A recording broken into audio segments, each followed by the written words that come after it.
What's up, 12s? It's Loaf the Tupa with the Seattle Seahawks, and you're watching NorbCam.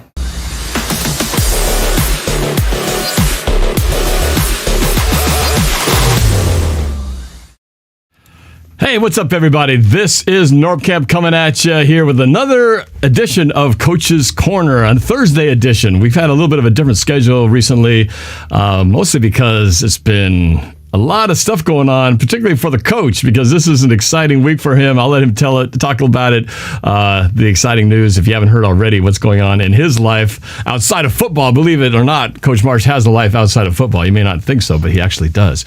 But we're going to get into all that, maybe a little bit of Russell Wilson stuff, but our primary focus is going to be talking about the running backs position. As we know, the Carson was released to free agency, which means who takes his place if he does not come back? Do we have him in the backfield, or is this somebody we're going to have to look outside of the current roster to do so? So that's all the kind of stuff we're going to get into today on the Coach's Corner show today. So excited to be doing it. If you do have a question, actually, I need to correct that. We are not going to be taking the traditional phone calls. I've got the number up there, but we are going to be just taking calls on Discord. So if you want to join the conversation on Discord, please do so by jumping onto the link. It's in the description as well as below right there. The Seahawks Discord, and that'll get you into NorbCord. So we would love to hear from you when we get to the section of the show where we hear from you and take your questions for the coach. So before we begin, I would love it if you would please smash the like button, hit the subscribe button, and the notification bell, and that way you won't miss a single episode in the future. So without further ado, let's bring him on, the star of the show of Coach's Corner. It is Coach Bill Marsh. Coach Marsh, always good to see you, man. Welcome back for another episode. How you doing? Yeah, I'm doing fantastic. Yeah, it's a very exciting week in the Coach Marsh household, otherwise known as Daddy Grandpa household. Because I try. If you actually know, if you came into my house, you wouldn't even know that I was a coach. And I've always prided myself on that. That I think and I took that on deliberately. I don't even know why, other than I think football is so much a part of my world. Even back when Friday Night Lights came out as a show, people say, "Oh, do you watch that?" I'm like, it's like a brain surgeon going home and watching ER back in the day, right? So I try to just be daddy and grandpa, which is kind of my lead into the fact that tomorrow morning I will be a grandpa for the second time. So as I've said, I try to be the hippest dad and the hippest grandpa in America. My kids probably don't think that, but I try to live up to that. So that's the news that's going on. But Norb, how are you doing, man? Busy week for you too. Every other moment I turn around and you're dropping a video, and it's been a crazy off season. Yeah, I didn't expect it to be so crazy so quickly. Yeah, for sure. But it's good for us because we're part of the media machine. Granted, not the big like ESPNs, but we got our own little thing going on. It gives us something to talk about for sure. So maybe more than I want to be, because we're talking about things I just didn't think we'd be talking about for at least a couple more years. But it is what's happening. So. But yeah, no, I'm doing great. It's busy for me too from a personal level.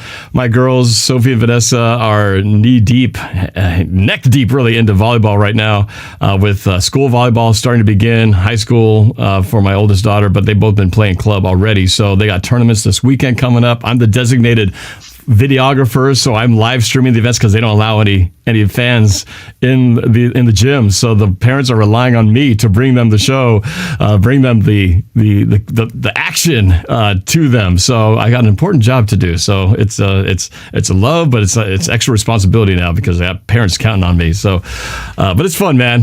We don't have any games to watch in the professional aspect of things, so I'm excited that I have my girls I can cheer on and be in the building and do my part to help them try to win and share the love with the parents as well. So that's a big part of what's going on in our household right now. So, but I'm so happy for you, man. Second grandchild. You are the coolest grandpa on this show. I can say that much. Well, yeah, as long as I make the top two, and you're not a grandpa yet. So I better not be a grandpa for a while, man. So, someday. So that means I'm getting all the votes. All the votes so far are coming in for me as the number one ranked grandpa on the program. So that's great.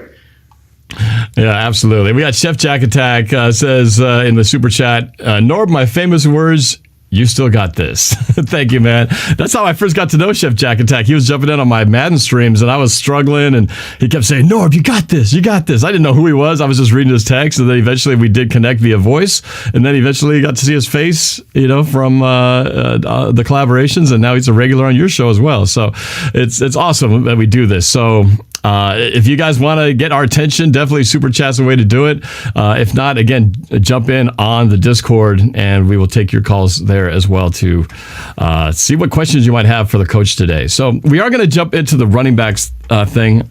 There might be some people, Coach, who are new here watching the show, and I always like to make sure that people know who you are and why we're collaborating here. So Coach Marsh and I, we have known each other since the mid-'90s when he was a head football coach at the high school level, and he was actually a coordinator at the time that we first jumped on board, and then you became a head coach a few years after that. But I think the coolest thing about how we got to become really strong collaborators together was you were not just a football coach, but you were a high advocate of using video not only to analyze plays and create highlights at the end of the year, but to use it as a way to create memories and excitement and drama and fun for the kids. When the season was all over, we would create all kinds of music videos and montages and clever sketches and comedy things, so that at the end of the year, it wasn't just about the games, but it was about the camaraderie, the fun, and just the memories that we would create using cinema and film and video to create those memories. And I think we created some of the coolest videos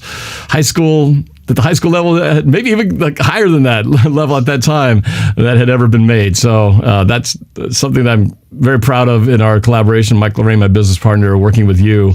And, we did that for over a decade. So it's been a great collaboration, and it leads up to why we're doing this now. So I only share it once every handful of shows, but I love telling people when I show people the videos, they're always like, oh, well, it's 2005 or it's 1999 or what have you. And then they show it to them, and they got a million questions about it, obviously. They go, how are you able to do that? I'm like, well, I didn't do it, but these guys that I met, they started doing it, and then we evolved obviously together. But to me, the coolest part with regards to colleges was by the time we got into about year 3 or 4, and these were starting to ramp up with the De La Salle, Modern Day. I was communicating with those coaches because they were asking about this highlight video they were hearing about. And I remember in 2002, that was the first time, that was the 4th season I was a head coach, but that was the time that the first D1 college coach came in, and before he asked about one of my players, he asked to see the opening of a highlight video.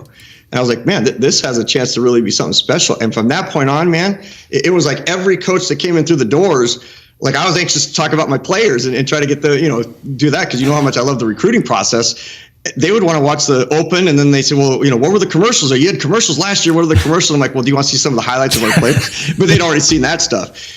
But the fact that, we did so many of those neat things, that's really what we became known for. And what I always told people was we didn't do it because we were a poor programmer and because we were awful and 0 and 10, so we better make these really killer highlight videos. We did that in addition to what we had. You just made things special. You created this awesome videography, kind of an annual that kids are able to have. And now here we are, 20 years later after the first one, 20 plus years later. And I just talked to a player last week, and he told me, he's like, to this day, he still has a VHS tape. He hasn't converted it to something else. He brings it out the old VCR, and he's like, yeah, when we get together, we show the highlight video to each other. So I've only dropped a couple out there because I just tried to pace a little bit. But now that we've got the Coach for Life channel going, I'll be dropping a few other things because it's special. And, I think it's worth saying, because what you're doing now, it's no surprise. I just hope you deserve to go viral in many ways, and I think we're hopefully creating some cool things. And I just want to be a part of that with you, because you were part of the ride with me, and now I'm enjoying being a part of the ride with you. Yeah, absolutely. And those great memories. You have a huge library of material. You go date back to all those years that we did some stuff that I've forgotten about. And until you probably were to pull it out of the archives, I'd be like, oh yeah, I forgot about that video we made. So plenty to pull from. Yeah. So I'm looking forward to seeing those make pop-up appearances in your Coach for Life channel. So make sure you guys check out his channel. It's brand new. It's only been out for a couple weeks or so, but he's only getting started. So I'm excited to see what you have to come. You got some really cool stuff happening with your guests and a really cool open and countdown, which I love. I love what you're doing, man. And I know that thanks to you guys, all that videos. Everything you see on the open, that was all Norb and Mike, filming, and the unbelievable putting on the gear scene. That was another typical Quantum Productions 1 a.m. shoot with you guys. Yep. You know, in the rain, it was sure. awesome. Here's the last thing I'll say about it, Norb, is one of the coolest things was, you know, because most teams have their banquet, you know, a week after the season. Well, we finally got to the point, right, where people would come to see the video, and then there'd be like a little banquet, and it was like, Johnny, Tommy, Bobby, Fred, okay, here's your certificates, because we knew that everybody wanted to get to the highlight videos. And then we'd show the videos, you know, Saturday or Sunday, whenever we had it, and that following Monday morning, I mean, every TV I was walking by, because every kid had, you know, by the time we moved it to DVDs, every kid was bringing it to school. The teachers wanted to see it. And that was what was cool about where I coached, too. And you know this, like the support that we had from administration. Our president was in the Hall of Fame at Harvard as a quarterback. So to have the president of our school, my boss, be a guy that I could go into and talk football with and talk X's and O's with, you know, and then his son went on to Fordham, and, you know, we had kids that went off all over the place, but it was because of you guys that we could send quality video, even including, and I know it's a little probably extended than what we were going to do, you know, we didn't plan this. There were a lot of players that I know went and got college scholarships because of the video you created, because of the quality of video you had. Inner city Seattle kids did not have quality VHS tape. Some of them didn't even have their games filmed. So for us to be able to provide a quality video, and then for me to be able to call schools and say, hey, I'm not only going to talk up this kid, but I'm going to send you the best quality video you've ever seen. And they'd be like, oh, yeah, okay, whatever. And that'd be a GA. And then a head coach would call me and say, this film is unbelievable. Like, how are you getting this quality of film? Like, well, we're just very lucky that we stumbled upon these guys that have a passion for it. So, and that's what's cool about what we're doing now, right? I mean, you've brought this great sense of pride back to me in terms of trying to educate and having fun and doing these X's and O's and looking up film. I mean, that's my passion. And then you're incorporating the video and training me. And then I'm trying to help these younger kids that are helping me with my channel. And it's all because of stuff that they're following with you. So it's awesome, man. Anybody who's following you right now, this thing is special. It's fun. Hopefully we can continue to grow it. But it started 25 years ago. And here we go. Okay, man, dating ourselves right here. But yeah, no, it's fun. So I'm glad we get to do this on a whole nother level from where we left off almost over a decade ago. So it's a fun ride. So a little history about how this Coach's Corner show and really the collaboration all began. It was something that's, you know, it's been growing for years, and it just took a little bit of a long break. But now here we are doing it again. So I'm excited to be. Can I read the super chat? Can I read the $5 donation super chat? Hey, Coach, suggestion for your new grandbaby, middle name Largent, sounds good to me. What's crazy about that is that I suggested that to my daughter. No, I'm just kidding. Largenta. I don't know. I always wonder, like, what do words, like when kids are asking me what should they name their child, I'm always like, what are they going to go through when they're a teenager? Like, it sounds cute and adorable now, but what might teenagers do that pick on them or what have you? So that's why my daughter's middle name is Zorn. No, I'm kidding. but I always think, you know, it's always cute when people say those names. But the reason I said the Largent thing is just this morning I was talking to a friend. You know, I did that Olympic ring 5 thing the other night, coming up with the 5, you know, kind of like a Mount Rushmore of, but I did that. And so I'm going to be doing something a little similar to that with regards to the Olympic ring 5 of Seattle sports figures. It'll be one of the videos I'll be dropping here during the month of. Oh, Seattle sports figures. That makes sense. It's tough enough to pick the top Seahawks. Yeah. Largent came up, but, you know, as I sent out an email to a handful of people, said, hey, what do you think of this? And like, yeah, you got to do it. And I said, well, just throw some names out. Of the people I sent it out to, the only name that made it on everybody's list was Steve Largent. Interesting. So Alina's kind of got a point there. She's got a follow-up here, Coach. You may want to read this. A couple of them, actually. Alina Dahl and Chef Jack Attack. Can you read that? I see. I can say something. Not only is my name weird, I have 2 middle names. Go figure. And then Chef Jack Attack, boy or girl? It's a girl. Oh, it's a girl. Loaded with girls in the family. 5 kids, 4 of them girls, 2 grandchildren, both of them girls. And I love it. And I have 1 son who's been enough boy to last me a lifetime. He's been awesome, you know. So it's been great to have that with him. And you know Luke. Yeah. And he's doing videos. And he's monetizing on iTunes and doing all that awesome stuff. Playing his final year, you know, senior season here. But yeah, it's the genetic code was definitely made for me to be around females in the household. Well, yeah, and I could totally relate because I'm in a house full of 3 other women.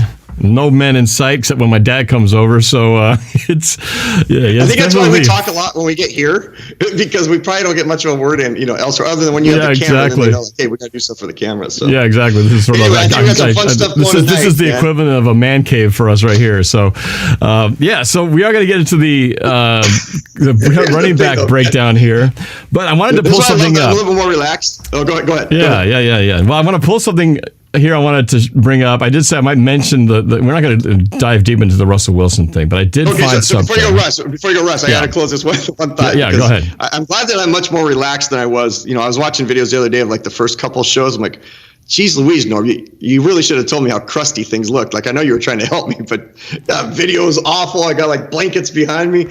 But are you talking about like the early, like the very first videos we did collaborating? Mid-season? I'm talking like, not like 1997. I look pretty crusty there probably too.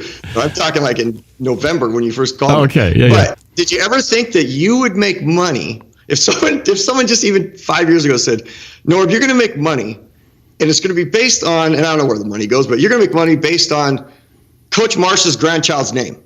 Like somewhere in your path. We're going to have a conversation. Right. Coach Marsh is having a grandchild. Like, he's not going to have a grandchild. He's in his 40s. And people are going to be donating money to the causes that you're a part of or what have you around what's his grandchild's name? And specifically suggesting that Steve Largent, the Largent's name should be introduced as the middle name. I love it. Yeah, only in the YouTube internet world can all of this be possible, right? So YouTubeverse, we go back to 1.21 gigawatts and we're on parallel universes. Dude, I have so much fun on this thing. It's crazy. Oh, it's great. I mean, the guys on the Discord, you and me, we have not actually seen each other since we started doing this in person. No. I mean, we saw each other in person a year ago, but it had nothing to do with this. I think at that time we were sort of talking about the concept, but it was way before all this started happening. And since then, it's all been virtual. It's kind of the world these days.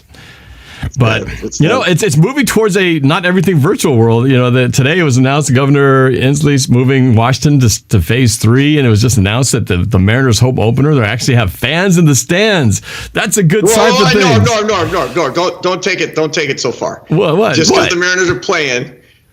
They didn't have many fans before in the stands, so I don't like. Let's not get everybody. But you know what? Pick a different sport. Like they show up. No. The home opener, they will show up for that first game. You're right. And then after that, it'll go back down to the few hundred people who would normally show up for a game. So there's not much difference between COVID and the non. And I know people want to get the football. Actually, the only reason I think people really jump on the show is they want to get the quiz on the roundtable show, but. I don't know if you remember when you would do math when you first started. I know you're probably a math whiz, and I really love math too. One of the first early problems in division is take 100 and divide it in half, and see how far you can go. I always feel like that's the Mariners' season from games 1 to 7. The first game of the season packed. Then you could divide it in half on that Tuesday night, and then divide it in half on Wednesday, and then by Sunday you're at like 342 total people. And then you hope they get on like a little winning streak, and then you hope they're not 10 games out, 14 games into the season. And I hope, hopefully this is the year, man. Every year we always say this is the year, but I think we've stopped saying that around, I don't know. No, I don't even think it's the plan for them to even try to make it this year. I think it's still part of the rebuild, and maybe it's next year. So I don't think anybody has any delusions of grandeur that they're going to make it to the World Series or anything like that. That rebuild started in 2002. We won 116 games. 116 games, we don't make the World Series. It's the opposite of the Seahawks. Seahawks are never in a rebuild. The Mariners have been in a constant 20-year rebuild. It's just, when will it end? Well, they Who took knows? over after the Seahawks finished theirs. I mean, obviously the Seahawks had a few, the heartbeat. They had a couple of spikes, but from 76 to 2000, there was a long stretch there. And then they said, Mariners, you take this thing over. We're going to start really winning some games. So we have a few more super chats that bounced through. Chef Jack said, Coach, you got this as a grandfather. You got this. Well, I've done it once. I've already done it once, man. Oh, yeah. My little granddaughter, Riley, her and I, geez Louise. I would argue that I'm not going to say I'm her favorite. I'm definitely her favorite grandpa that lives in this house. I know that. But, it's so fun to just play with her. Like, talk about a break from life. during this pandemic world and everything else. Like I'm not coach to her. Don't have to be dad. Like I'm just a dude that just plays, and we sing "Let It Go," and her and I are dancing to I know more about the movie Frozen now than I ever probably wanted to. But these kids are so sophisticated. She knows how to. She's 2 years old and can get on her iPad, find YouTube, do that. And the other night she was here during a show, and she was talking, according to Grandma. Grandma said that she was talking to me on the TV because she's watching the show. And I don't know if that's good or bad that we're having her watch this. She was just hanging out playing, but she recognized me right away. And she was trying to talk to me. And I think she was saying, like, "You're wrong, Grandpa, you're wrong." She could probably Russ will not be gone next year. Yeah, that's right. Your transition. Listen to your granddaughter. She could probably program your OBS studio a little bit faster than you can too in a few more months. So yeah, you got to give credit to the youngsters, man. They know this stuff like crazy.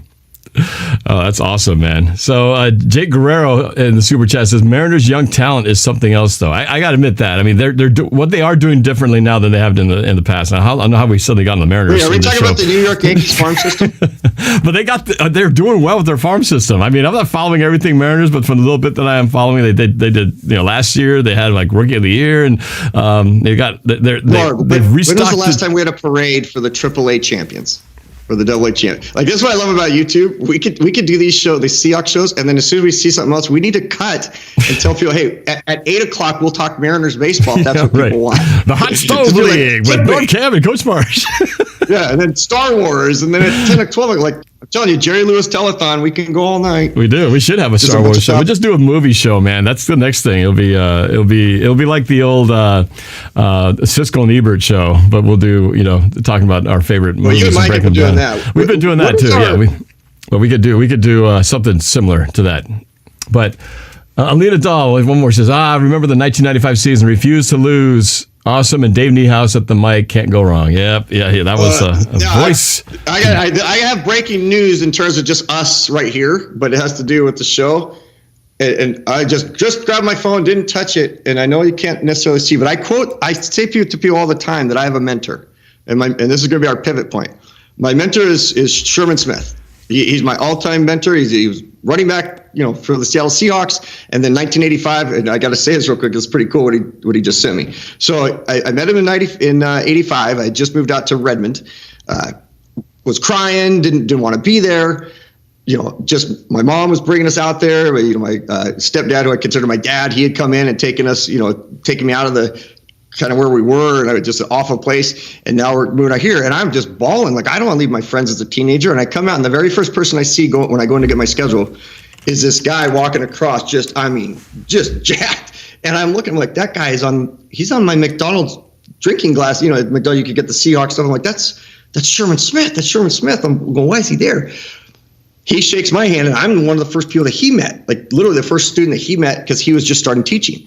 Well, fast forward, and now, I get to play for him. He waits till I finish my high school career. He doesn't wait for me, but my high school career ends. At that same point, he goes to college, goes to NFL, 22 years, coaches Eddie George, coaches Marshawn Lynch, and then he has the craziest story in ESPN, literally the craziest story in ESPN history. And if you don't know it, go find Dylan McCullough, running back coach for the Kansas City Chiefs, and Sherman Smith. Craziest story ever. Anyway, Sherman and I talk all the time. He's been my mentor my entire life, got me through the most difficult times when my face became paralyzed, when I was sick for 2 years, all those other things.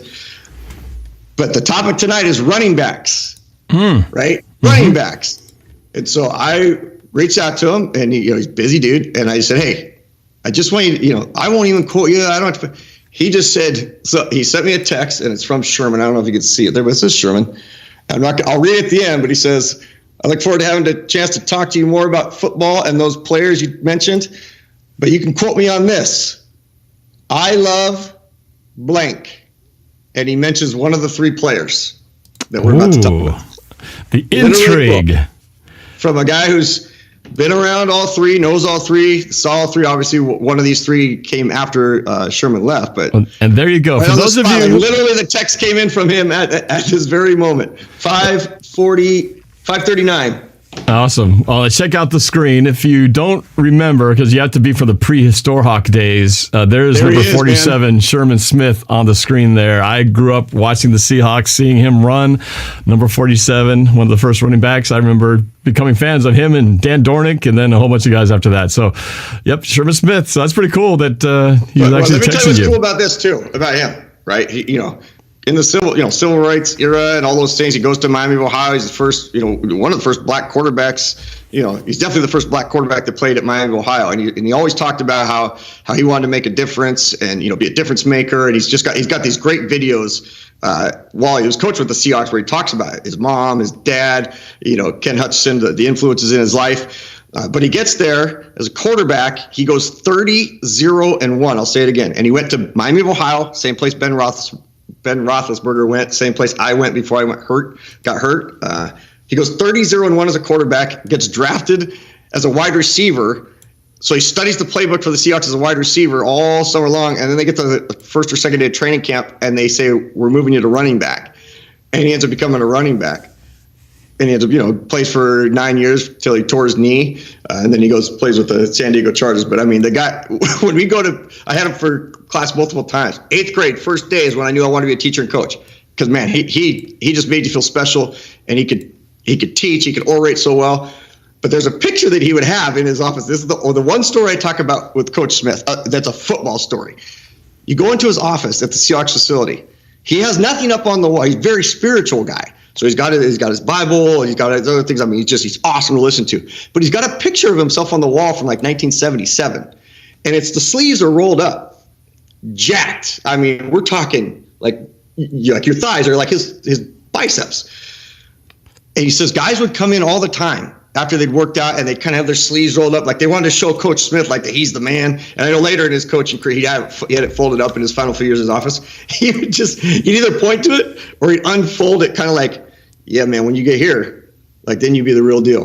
And he said guys would come in and be like, so the only one that was never like, it was just easy to coach, fun to coach, didn't get intimidated by it, was Marshawn, which is a no-brainer there, right? Like he says Marshawn's one of the best leaders, but Eddie George is the best player that he coached. So fun stuff. He will definitely be coming on. I'll be doing some specials with him.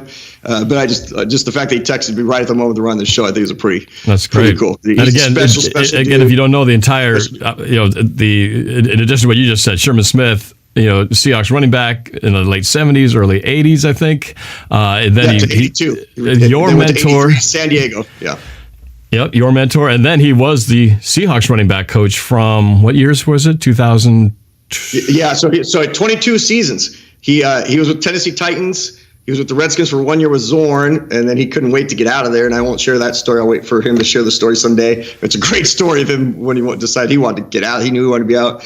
And then he does share a story with the Seattle Seahawks that when he came there, that Pete Carroll came and met him at the door. Now think about this for a second. When people are talking about like Pete Carroll should go and we don't keep people because of their character and all these other things, he says he's gone through a lot of jobs, but to show up at the front door of the Seattle Seahawks facility, and if you've ever been there, you got to go upstairs or elevators and everything else to get to the offices and everything else. He says he opens the door and Pete Carroll is the first person right there.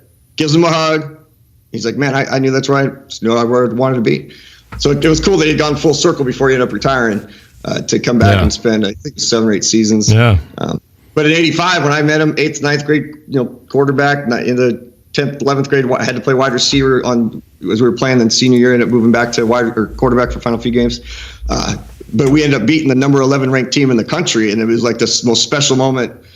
Most people, until Bellevue beat De La Salle, they consider that to be the greatest upset in Washington high school football history. And I'm not saying it because of me. I mean, it was great. Yeah, I was sophomore and got to play, starting the game, and it was fantastic to beat a nationally ranked USA Today team.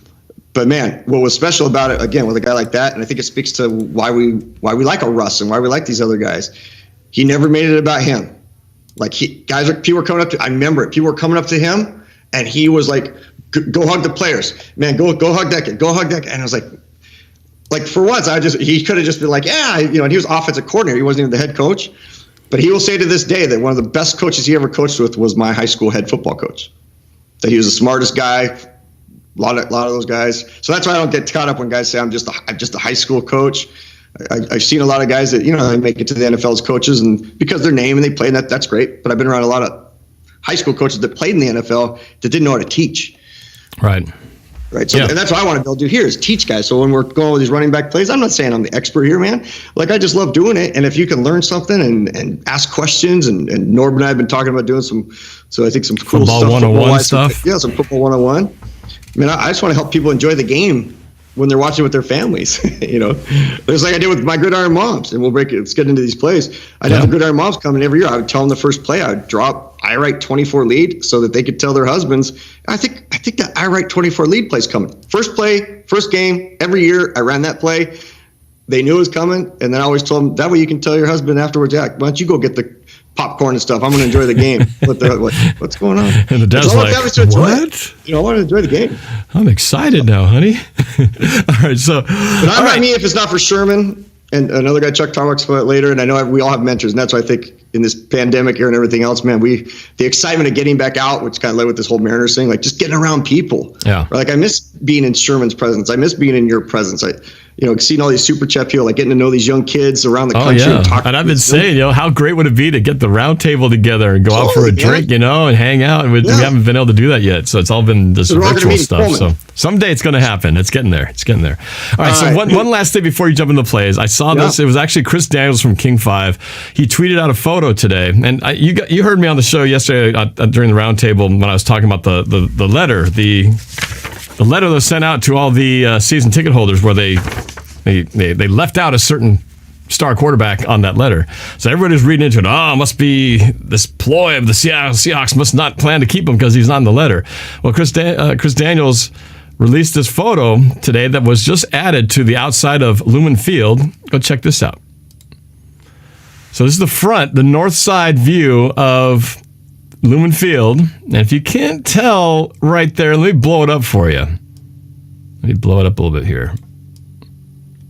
Who's that face there on the side there of the entrance? I think it's a certain quarterback, Russell Wilson, Boelter Peyton Man of the Year, right there on the front of the stadium. So Norb, I got to be honest with you, man. I'll guarantee you that I'm looking at this because this is the first time I've seen it. I'm looking at it the way probably 70% of the people are looking at it. And that's from this standpoint, like, all right, Norb and Coach Marsh, I hate talking about myself third person.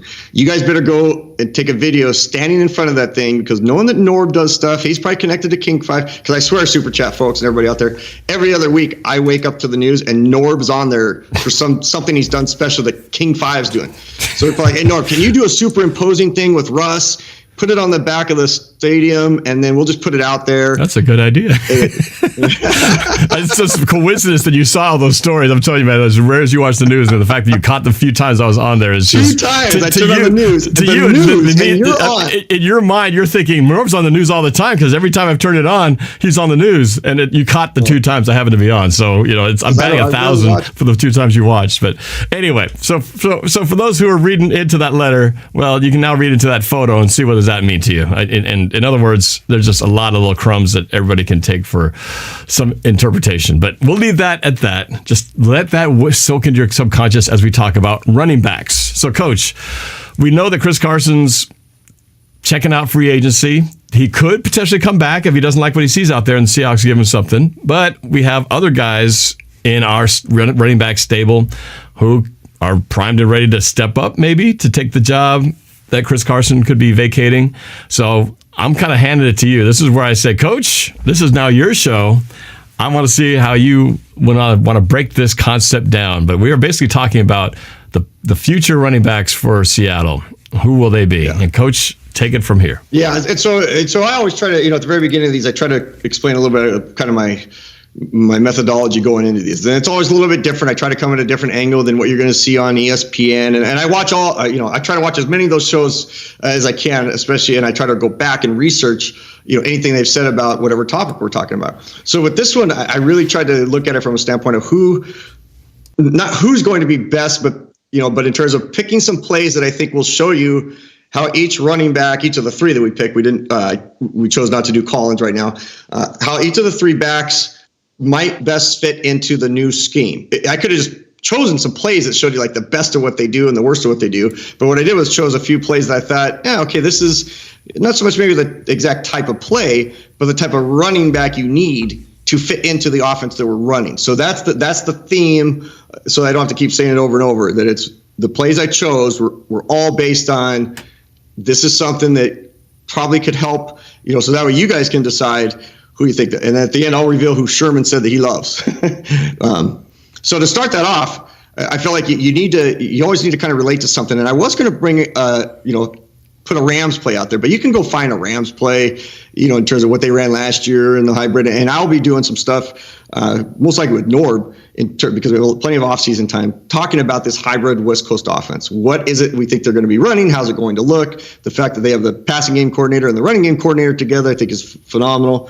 So let's go to the first play. And I don't know if you even mentioned what we're doing in terms of, we're going to go back into the past for a couple plays, and then we'll talk about Carson, then Rashaad Penny, and then take calls, and then we'll go into Carlos. And that's in no specific order other than that's how I just happen to have it on the list. Now, this game goes back a few years, because this is not 2020 here. This is NFC Championship material right here. I can tell by the logo at the top.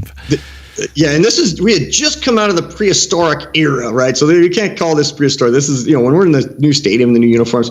Here's the thing that Sherman always said about running backs. And anytime he's ever done a clinic or anything like that, he uses this analogy when he's talking about life or anything else, but definitely with running backs. And it has to do with this play in particular, to be honest with you.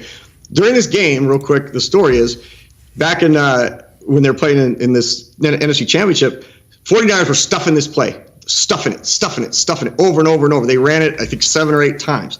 So now they're over on the sideline, and the linemen and Marsh are starting to change the play. And again, Coach Smith will come on. He'll share the story way back, because he's just fun to listen to. Well, he's sharing that these guys he can tell that they're thinking about changing the play. They want to make adjustments to the play. And man, you just don't do that, right, at any level. And Coach Smith's getting a little hot, and he's the easiest going cat that's ever coached. He's very easy going. He goes out there, pulls more shot, like, what are you thinking? Well, we think we can do that. He says, no, man, you know what your job is on this play. Your job is to press the hole, read your keys, no cut is the best cut. And that's a philosophy for the running game in period. Now, you're going to see him cut behind the line of scrimmage. You're going to see him do other things. But if you think about what made Marshawn great, press the hole, read your keys, no cut is the best cut. And most people hear that last one and go, what do you mean no cut is the best cut? It means get yardage first. Get the yardage first, and then you can do your cuts. You can do whatever you want. That's why Beast Mode is #1 ranked all time, yards after contact. #1 all time. Average yards after contact. And I don't know if you've seen the stuff he's building in Hawaii, but he's the greatest dude ever. Love the guy. So I'm just going to let the play run. NFC Championship game. I'm going to show you about the side, but again, just to see what a running back should be doing. Go ahead, Norb. You're going to say something. Yeah. I believe we're down 10-3 at this point. This play, I think, tied it up at 10-10, did it not? Now, watch the stadium shaking. And this isn't a beast quake, right? Like, I got to play it again from this sideline view. Just watch him, okay, press the hole. Okay, yes, there's a cut. He's reading his keys. No cut is the best cut. He does those things. He doesn't cut till down the field. He presses the hole. There's no hole there. His keys are always different things on different play. But as you watch this last little bit, and again, I'm not breaking down or telestrating this type of stuff, but the stadium shaking. I think this is Norb. Didn't you film from right here? I'm just to the right. Wherever this camera is, I'm almost parallel to the goal line, so I'm to the right of the camera. But yes, I had the very good view of this play, and the tip for that matter. A lot of stuff happened in this corner of the end zone. And my brother, one of my 2 brothers, he's down in the end zone, and he actually has the picture of Curse the following year in the championship game that made it on a bunch of magazines. So fun stuff. So he gets the touchdown. Now let's watch it from the end zone view. Again, why am I showing this? Because I just want you to see the concept of what we're looking for in all running backs, but also in the West Coast offense, and especially single back, because the 49ers run a 2-back West Coast, the hybrid. They run it with a fullback. The Rams don't run it with a fullback, and we're most likely not going to run it with a fullback. So we need that single back that can press the hole, read his keys. No cut is the best cut, except for when you have to go against the grain on things. Well, so here you go. You can see the holes over here. He presses it, nothing there because 52 jumped in the way. So he comes back here, but his keys are certain things that he's seen. And then That part right there is the no cut, is the best cut. Marshawn was great with once he found the hole, get the dang yards, right? So he gets the yards, and then after that, do your thing. Yeah. Just do your thing. Great finisher. But here's the end of this story, as Sherman shares it on this one, before I show his other one. So he's been saying, Sherman tells him, man, no cut, press the hole. Read your keys. No cut is the best cut. He tells him that right to him. And Marshawn respect the heck out of him. And Coach Smith said, man, Marshawn first to meetings, last to meetings, like best locker room leader, everything that you didn't see out in the public, right? But why we loved him. So this play ends, and if you've seen the highlights, you see him prancing and dancing, and he's yelling, he's screaming, and Coach Smith says, yeah, I'm way on the other 40, and I see him coming, and it's, again, everybody else is jumping to him. Coach Smith will take his time. He can't tell what Marshawn is screaming over and over. He's just yelling. You know what he's yelling all the way back through the sidelines, through Coach Carroll, till he sees Coach Smith? Press the hole! Read your keys! No cut is the best cut!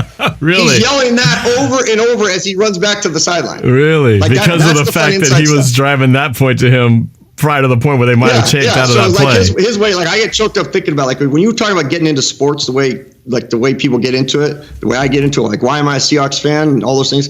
It's things like that, right? A coachable guy, a guy who played for, put his heart out for this city. It's why he got emotional when he came back. And then now he's finishing, and he could be saying anything. Again, he's the guy who grabs himself on certain touchdowns, and he's like, yeah, do what you want to do.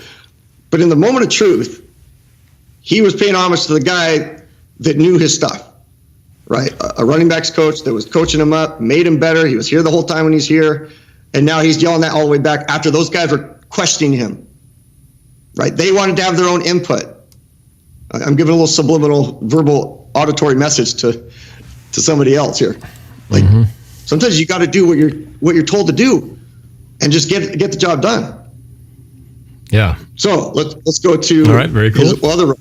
We always enjoy these walks back memory lane to the 2013 season, of course. You have to. So again, this will be the last time I'll say it. Right. Press the hole. Read your keys. No cut is the best cut. Okay. It's standard stuff. There you go. Press it. All right. Read it. Are we looking at the play here, Coach? Oh man, I'm sorry. I'm enjoying it so much. You guys are seeing my, I'm seeing your face of the joy on your face. Good. All right, here we go. Man, well, you can see the non-smiley side. All right, here we go. All right, back that up. Back that up. I know this play. Isn't there a song like "Back That Up"? You're the song guy. All right, here we go. All I know is I can see the super chat out of the corner of my eye, and it's just like I like when it's going fast because it means either people are upset at me for something. Or they're excited about something. There's a lot of Russell Wilson. There's a lot of Russell Wilson talk going on over here. A whole other dimension of conversation. Dude, we could be talking Star Wars. Yoda and Chewbacca. Still be talking about Russell and the Wilson. Super chat would still be like, "Well, is Russ going to stay, or is he going to go?" All right, here we go. I have to, before you play it, I got to acknowledge this. I've never actually seen this nickname, but Madhav Rajesh calls him, he says, Rashaad Penny lost to a quarterback with an injured thumb. Now, I'm not going to talk about the whole injured thumb thing, but Rashaad Penny, that's pretty funny. Hey, people are creative, man. People are creative. I mean, what else are you gonna do? I mean, who else? Is he an adult or a young person? I don't know. Actually, is he a student or non-student? If you're not a student, you're working during the day, but you're doing Zooms and everything else, so you're creating names, right? You're not paying attention. And then if you're in class, like my son, he's like, yeah, I'm in class. I'm like, are you in class now? Yeah, well then, but you're up making a peanut butter jelly sandwich. Oh yeah, it's on downstairs. Right. Multitasking, yeah. I'm knowing my audience, he's probably 13, 14, or 15 years old, but I'm just guessing. Chef Jack Attack does say, your favorite video games, mine is Red Dead Redemption 2. So now we're talking about video games. Red Dead Redemption 2. I've never played it. I heard it's awesome. I'm a GTA, man. I definitely feel like I love my team on my channel, but there's times where I'm like, man, I should have just kept it in auditory form because like I thought Nick LeBeau was like 32 years old, and I thought Chef Jack Attack was this like 87-year-old grouchy guy, and then I see him like, wait a minute, it was like coaching my old high school football team. Like it's awesome, man. I love it. But it's so funny. All right, here we go. Marshawn. Okay. Again, to appreciate the guys we're going to show. Okay, again, press it. Now, we all know what happens in the play, so I'm not even going to really show it to the end, but what I do want to show you, and I'm only showing the end zone view, every West Coast offense, when it comes to the running game, has to have a great tight end. Has to have a great tight end. And when I say great, understand, like I said before, great to me is top 10.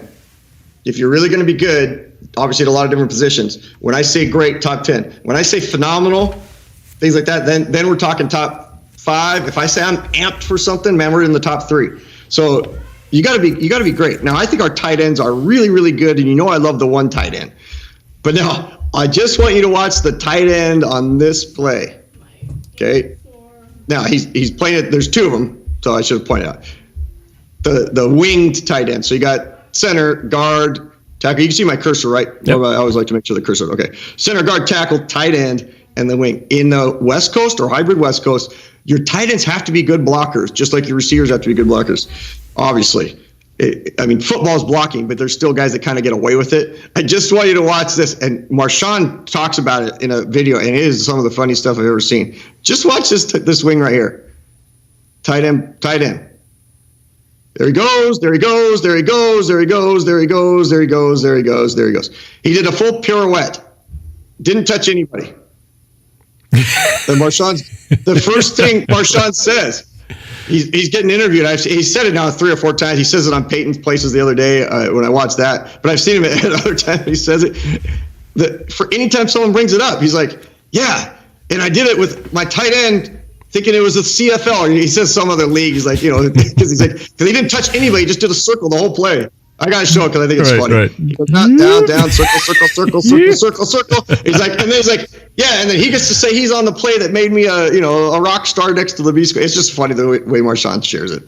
So, all right, let's go into Chris Carson. One of my favorite plays on that, you probably don't have the end of it, but one of the favorite parts of that play is when Earl Thomas gets off the bench and he runs onto the field after Marshawn grabs his junk as he dives backwards into the end zone. And then Earl Thomas comes in like a heat-seeking missile and jumps on, no helmet on, jumps on top of him at the end of that play. I don't know if that's shown on there, but that was one of the coolest parts. I didn't know if you want to say grab your junk on the show, given that people go from Mr. Rogers to Sesame Street to NorbCam, kind of the evolution of I kept it stuff. Proper. But that's why I cut it off there, because obviously in the Beastquake run, he does it too. I mean, to me, it's like, it's his personality. We knew he was goofy. I think it's funny. I think it's pretty funny stuff. But yeah, hilarious. Watching Earl, those guys, they were just so close. Because Marshawn, this is what I've always said about a phenomenal running back, in my opinion, runs like a linebacker plays defense. Every position plays the opposite of court, right? Secondaries like receivers, linebackers like running backs, D-line like O-line, in terms of just kind of temperamental type of deal. But now D-line's really taken up a notch. So you really can't equate that as much anymore. Not O-linemen are usually kind of your quiet guys. D-linemen, because they're moving up. Safeties are playing linebacker now. Linebackers are playing D-line now. D-line goes to offense, everything else. But they always say once you go to offense, the next place is retirement. Right? Every other position can evolve to somewhere else, but O-line, once you go to O-line, you're kind of done. Running backs have to run like they're playing middle linebacker, like they're just blitzing all the time.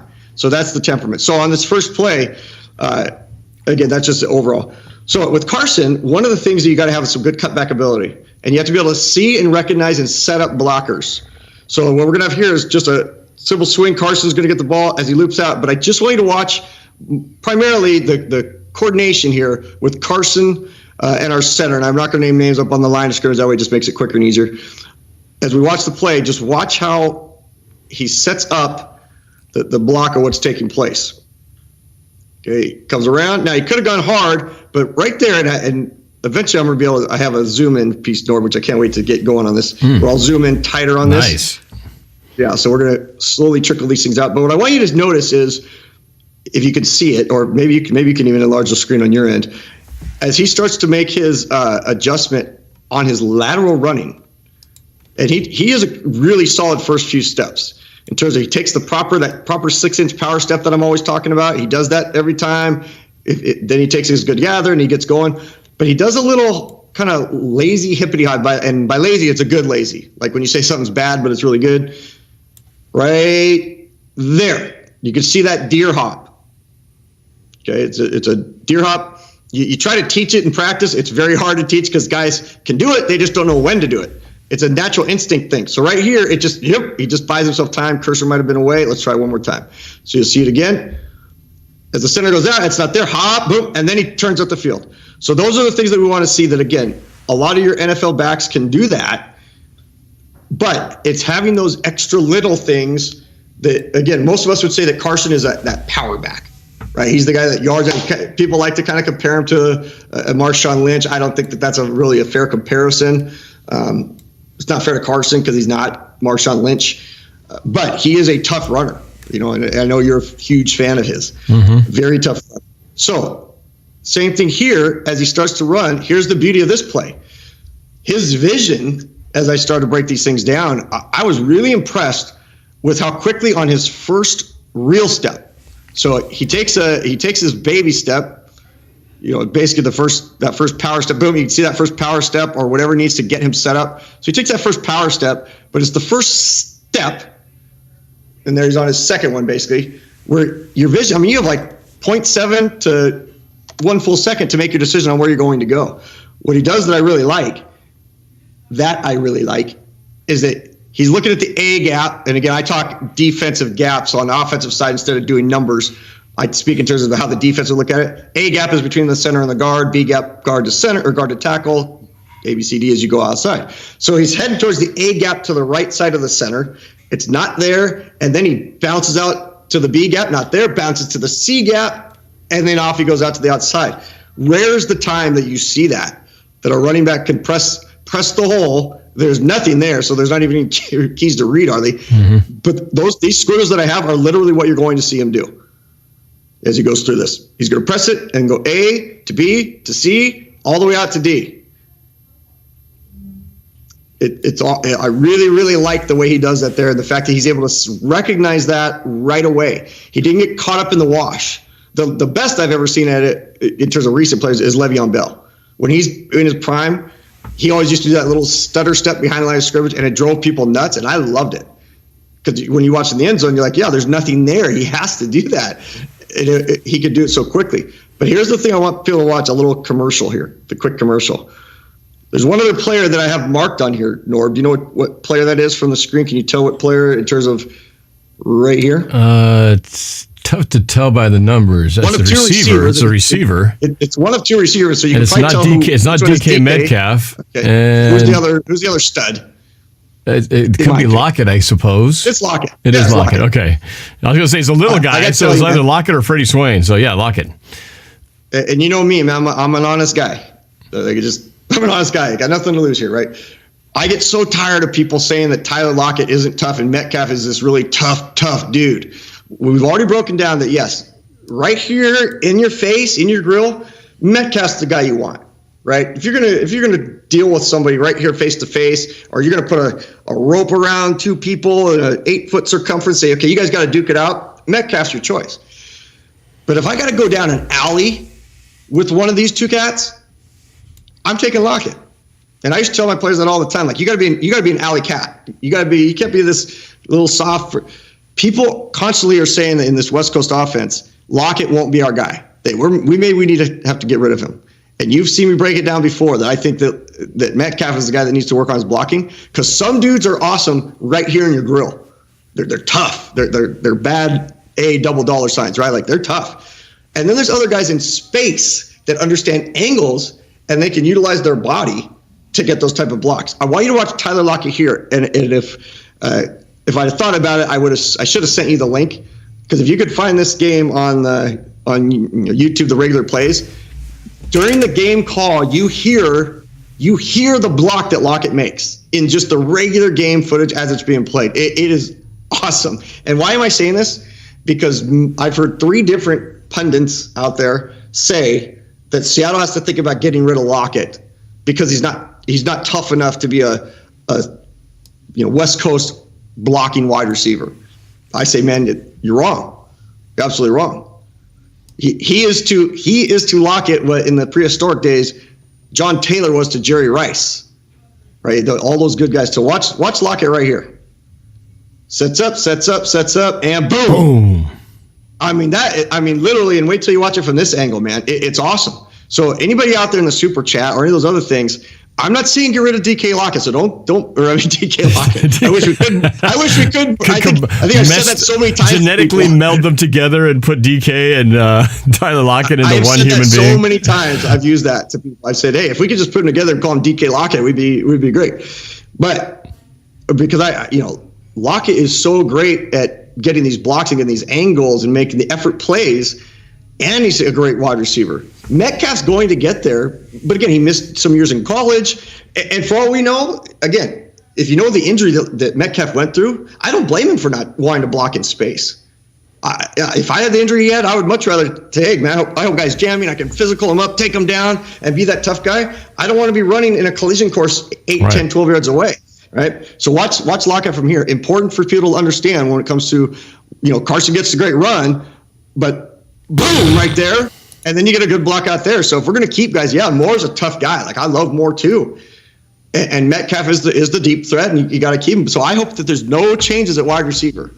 I'd be stunned if there were. But there are people that are really pushing for it. And I'm here to tell you, and I haven't heard anybody else say it, and I'm nothing special. But I'm a Lockett fan. He reminds me of Largent from a standpoint of just the hustle and the effort and kind of under the radar for in his first few years going. He's not Steve Largent, but just love what he does. Yeah. And it allows Carson to do what he just did there, which I like, which again is, as you can see from behind, watch how he presses the A, then to the B, to the C. A, to the B, to the C, and now he's all the way out to the D, and he's getting good yardage. And we've talked about it, Norb, that let me get this back. The next play set up right here. We've talked about from the standpoint of, it's that yards after contact that we need to have. It's really, really important that we get that. A lot of running backs can do it. What I always look for is, what direction do they go? What direction does the defensive player go on the immediate impact, right? When Marshawn would hit a guy, there was no question. That guy was going backwards. Boom. I mean, he's going on his back. He's getting pancaked, right? Usually linemen do the pancake blocks. Carson's a pancake guy, right? And the interesting piece, and this doesn't give anything away because it'd probably be surprised maybe who he says. That's how Sherman Smith, Coach Smith. That's why they called him Tank, Sherman Tank. But he also ran through people as a guy who played quarterback, playing running back. So that his toughness, yes, he had it in college, but that's how Coach Smith is coaching these guys. Like, you got to press it and run guys out, get us a tough yardage. So it's one of the things I really like on him. And just so you know, as I get ready to show this last piece here, at the end, I'll talk about some of the negatives on each one, but I wanted to keep these from a positive standpoint. And then I'll talk just briefly on kind of what I see as maybe the things they have to overcome. So here's the second to last one here. And this is the piece that I wanted you to see. Just that type of play right here where he's getting you that tough yardage on the cutback lane, because a lot of what we're going to run is, bootleg. Everybody talks the passing game for Rust, the bootlegs and all those other things. None of that stuff matters, Norb, if you're not able to do what? None of the passing game matters. If you can't run the ball. The running game. And ironically, if you look at most of the recent Super Bowl champions, because of course back in the day, everybody's running the ball.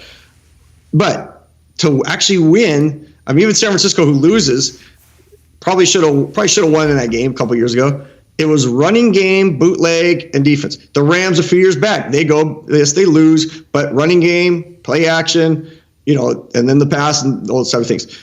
The teams that are doing it well, and then this year, Tampa Bay, not you would call them so it's West Coast, but all of a sudden Fournette has a great game, running, defense. Of course, it helps if you have a guy named Brady or Manning, but all the other guys, you got to have a good running game to do this type of stuff. And that's what I like here is how he presses it. And then he just gets you the yardage. Like, he's not dancing around. Yeah, so I was going downhill. And in most of the plays I saw, and this is the last one I'm going to show on him, because it's my favorite one. And we broke this down. This was like my first or second show with you. Yeah, that's right. I remember. And I was like, man, thank goodness the video looked good, because the guy who was coaching was like, geez, was he on an 8-track or something? Or whatever, the wire into aluminum foil in the antennas. So, again, so here on the game against Philadelphia, what I really love about this is, what I was going to say is with Carson.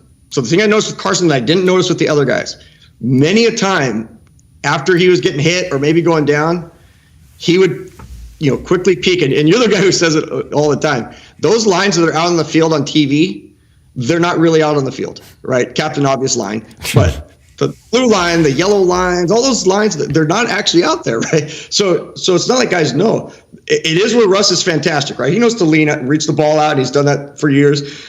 But when you're in the middle of the field, it's hard to tell that you're there unless you instinctually know that you're at 7 yards, 10 yards, 15 yards, what have you. So the fact that he always is taking a quick peek and reaches, gets there, finds it. It looks like he's going out of bounds as he's getting hit, and he'll go forward. He's got some really good football IQ, but this is by far his best play of the season. I'm not going to talk about all the stuff the receivers did and the line. There's just way too much in this play to break down. Okay, so as we watch the play out, definitely one of his best runs of the year. Hold on, I think I have one. There we go. So taking it back to the beginning, press the hole, read your key. No cut is the best cut, right? Presses the hole right out the bat. Okay, his key, this one without a doubt on not necessarily the play but personnel, is you're always reading the hat of your own offensive lineman once you get through that first wave. So if he sees the hat's facing that direction, instinct should tell him to cut the other direction. Like, that's what great running backs do. They know that early on in college, but they master it in the NFL. So he knows right away to cut back. Now, he does the wavy arm thing, which I don't know is the greatest thing, but it is kind of part of what he does. But then he makes the great cutback here. And this was the part that I thought was really, really impressive, because he could have gone either way, and I think he's gonna win it either direction. As soon as he gets here, his vision is over here because he sees, again, I'm not going to go into the blocking, but he sees the hats of these guys. There's a wall. They're all blocking the right direction. So it's like being back behind the line of scrimmage again. It's like he just got the handoff right here. And if the center is over here to the right of this whole play, center, or if he's the center, you got A gap, B gap, and then here's kind of where there's no tight end, why cut back against this, which a lot of running backs would do. They'd see this space and run back. The fact he saw this and recognized it as another potential play within a play, to me, was outstanding. That he's able to see that and then find it. And then here, it's just all heart, right? That 3E that I talk about, not 3D, but 3E, where it's that third effort, knowing the play, getting the play, finishing the play. But then as you're finishing the play, is there something extra that you do? That third effort thing that makes you special. Well, right here, man, there's definitely a Marshawn Lynch-esque mode to him there. So watching it from the end zone view, as he takes it, again, presses the hole, he reads that, and now he sees those guys, and then it's just heart. But even before that, if he gets to the 5-yard line, you're happy with it. All right. So that's the piece on Carson. Let's go. We can take calls if you want, because unless you want, I just have 2 on Penny. I kept those kind of brief. Let's transition, since we'll switch from the Carson side of things to Penny, sure, which is now the current running backs who we'll see if Seattle decides to put the 5th-year option on him. But yeah, let's go to the calls. So again, reminder, if you want to chime in with a question for the coach, hop on the Discord. The link is right there, right at the bottom there. It's also in the description.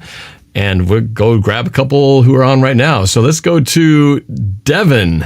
Devin again, back onto the show. Devin, one of my regulars here. Good to hear from you, Devin. How you doing, man? Yes, sir. I'm good. I just got off work, so and I was able to hop on. I just want to say something real quick, Coach Marsh. I really appreciate this.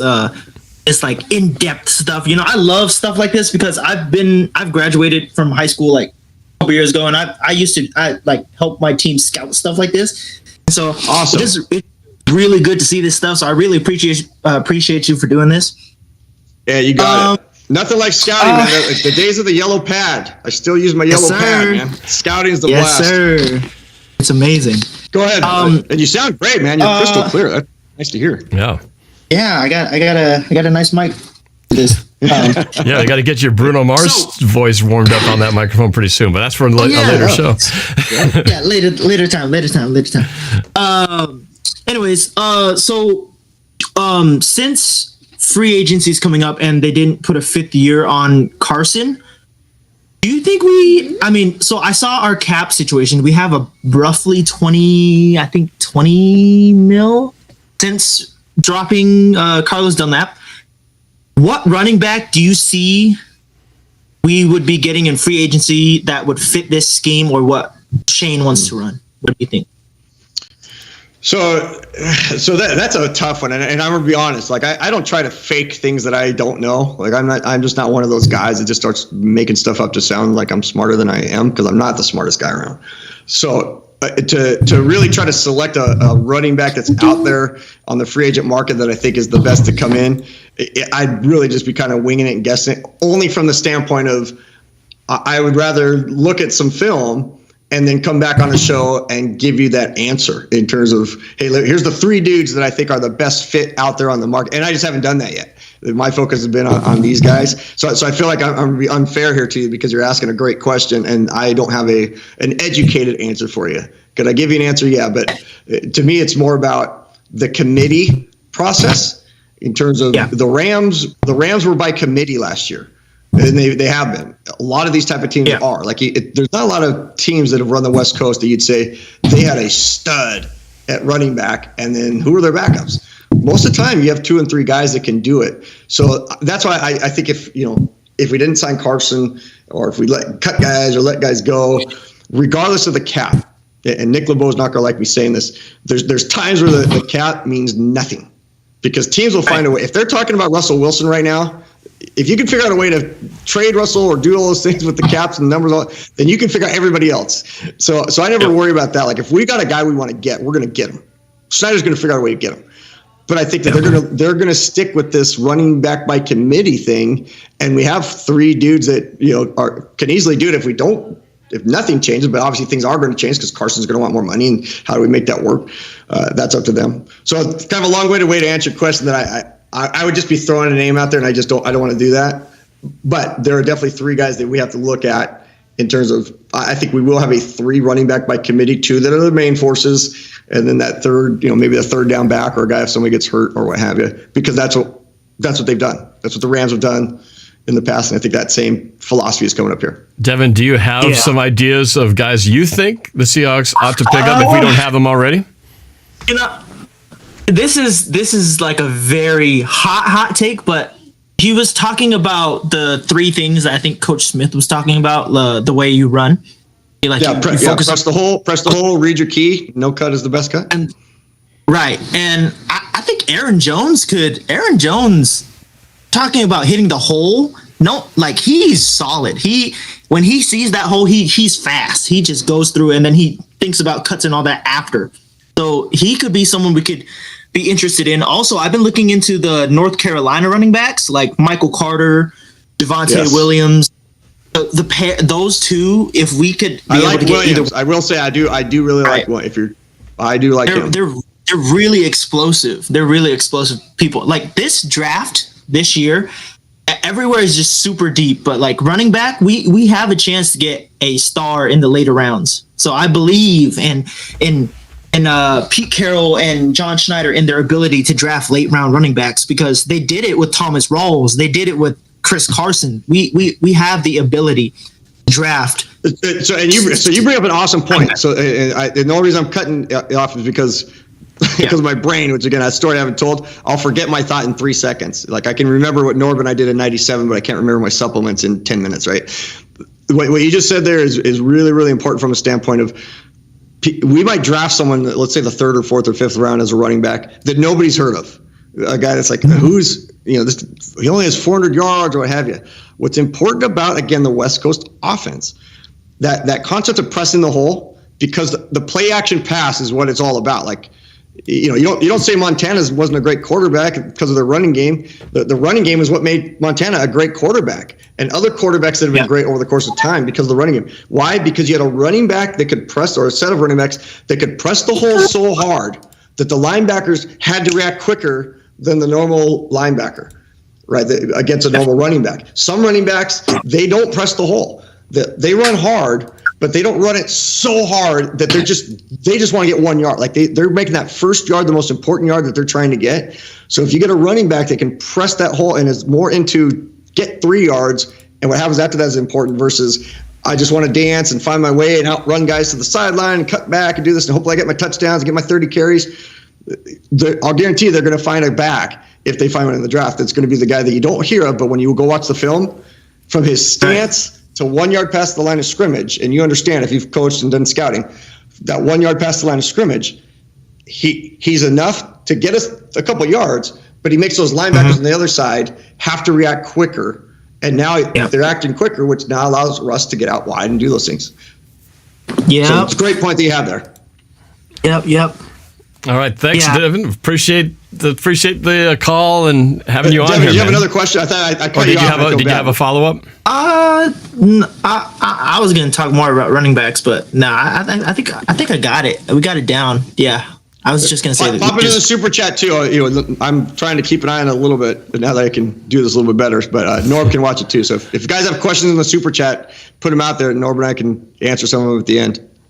All right. Yeah. Whether it's running back or All right, Devin. I appreciate the call in, man. Let's go to. It's funny you just mentioned Nick LeBeau wasn't going to like the point you said about the cap. Well, here's Nick LeBeau waiting to get on the line, of course, as well. So, Nick, you're on with I know NorbCam and Coach Marsh just disrespected the cap hit.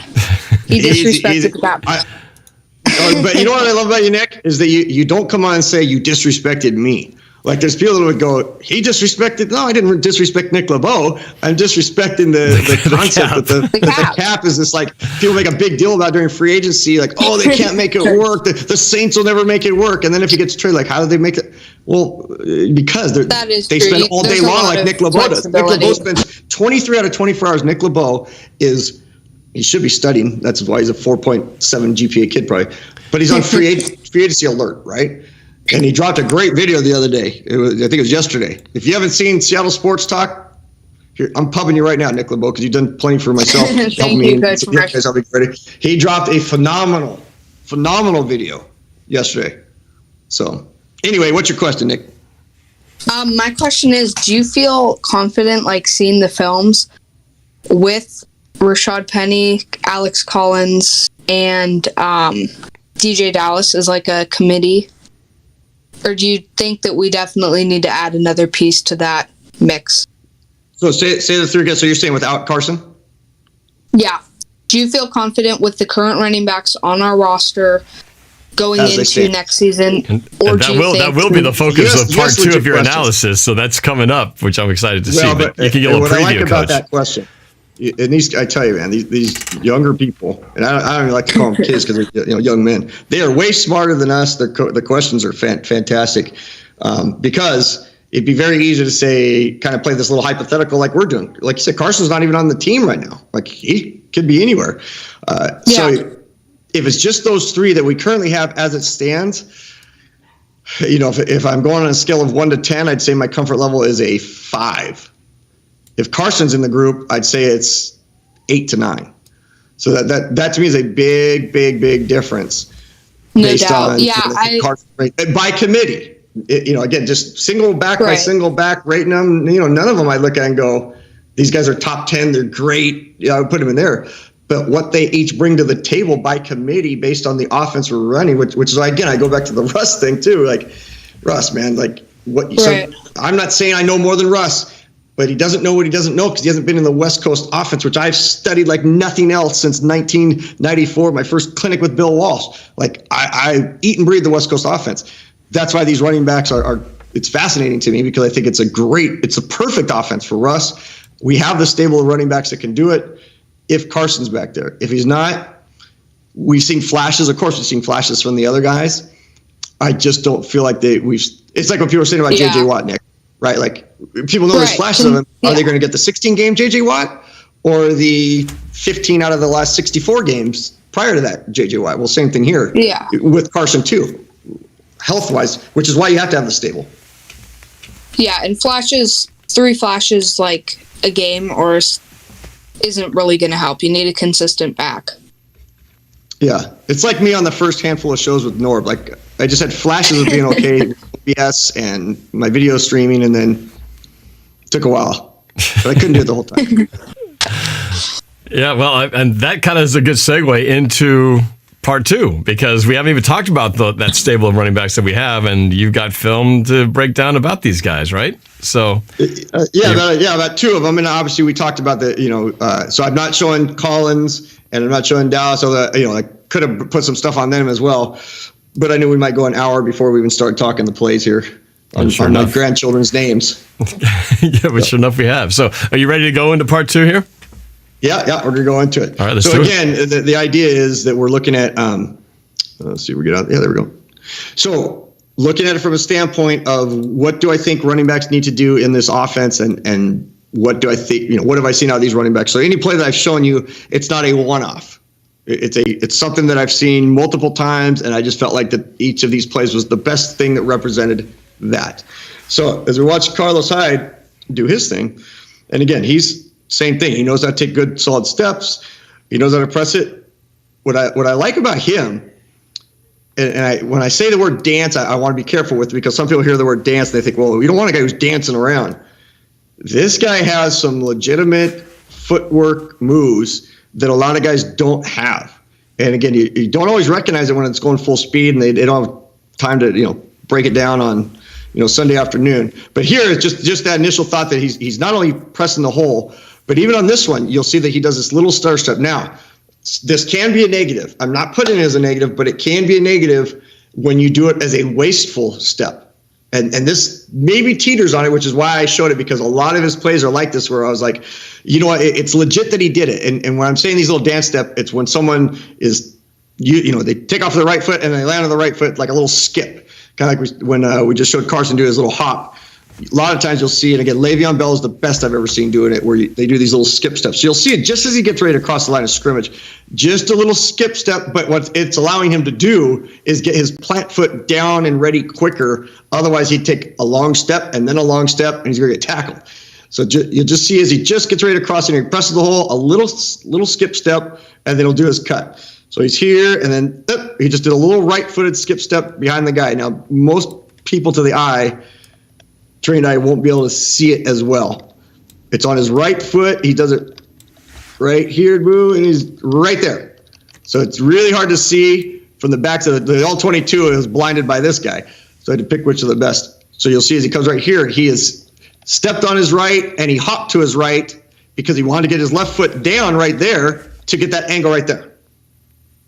And that to me is great, because it's instinctual. He's not thinking that, right, Norb? I mean, it's like you on the volleyball court. You're not thinking about, do I want the volleyball to hit my face or hit my hands? It goes to its proper spots. Right. Just the inside joke, buddy. So Yeah, same thing here, right? Painful. It is painful when it hits your hands. Yeah. So again, the key piece. This is one of the thing I really, really liked about this that I saw a lot was him doing this nice little step, which shows me that his football IQ is also high from a natural instinctive standpoint. There's football IQ that's trained, and then there's that kind of natural, like, hey, it's the difference between being book smart and being street smart. They're both smart in their own ways, and you have to learn it as you go. It's just, which one do you want? You want the book smart guy? Or do you want the street smart guy? If you're Norb, you're both. If you're me, you're more street smart. If you're Nick LeBeau, you're book smart, becoming street smart. It's where you go. If you're Squabble, you're all street smart. Steve's a little bit of both. So here's probably my favorite of those cutback plays. And again, because a lot of things now is zone principle, right? The zone blocking, which you hear all the time, which we'll do in a football 101. I don't want to get into now. Back in the olden days, it was a lot of big on big, one-on-one, double teams, out to linebacker. Now it's more of these slide protections and slide blocking schemes for the running backs. So as you see him come on the lateral, he has to make his decision. Now, if I have to go who's a little bit better than the other in certain areas, based on what I've just seen over the course of the last week when I was breaking these down, the initial IEP. So remember the first play when I showed the vision of Carson on that first step, it was great. However, when it comes to making a decision at the last second, which is different than doing it the first step, right? So as I come back. And Norb, am I on full screen on yours? I just want to make sure because I see kind of a partial screen. Let's see. You're what they're seeing. Are they seeing a full screen? Yeah, it's full screen. Yep. Okay. I just want to make sure the play's not getting cut off. So let me come back to you for just a second. That first vision play is taking that first step and seeing it. I can see it. I have split second to make decision, but that split second is longer. It's the long end of the split second. This is I'm at the point of impact. I have less than half of a second to make a decision and go with it. That's different than setting up my blockers, making a cut, seeing it behind the line of scrimmage, and deciding what to do. As you'll see here, he starts to go lateral on a play that's more of a sweep action going to the outside, recognizes scout, and the moment someone comes, He doesn't dance. I mean, he turns and he's coming right at us, which again is giving us yardage. It's getting us that. And did I say? I hope I didn't say Rashaad Penny. This is Carlos Hyde. I don't want to confuse people out there. Oh yeah, no, I think that's clear. We're talking about Carlos Hyde here. Okay. So here and then boom, he immediately turns, gets his shoulder square. Put the game up. Oh, sorry. Yeah, thank you. Immediately turns and gets square. So as he gets the handoff, he's heading out that way. His job is to find a hole immediately and see it. And sometimes that guy who's in your face is your own guy, right? It doesn't have to be a defensive player. It could be the offensive player. So you can see as he's starting to run, he's looking this way, even though he's running lateral, which is what you expect a good running back to do. Find that cutback lane. That's what the zone offense's running game is. It's kind of pick and choose your holes. Running backs that make it are the ones that can pick and choose the holes quickly and get through those holes quickly. But you can see that of the linemen that are creating good leverage, pushing out, good leverage, pushing out, getting a good drive. One of the linemen, you could say he's getting beat. I'd say maybe he's neutral based on this. Getting pushed back a little bit. So he's got to make a decision. Well, you don't ever want a running back unless he's Barry Sanders. For you young people, he was actually a really good running back. And I hope you guys all know who Barry Sanders is. You don't want guys dancing around and doing that. Like, so he sees that his guy's there. He just presses it up there and he reads the hat as well. But so here's the freeze frame on him, right about here. Like I love a running back that squares up and is going to get you those yards.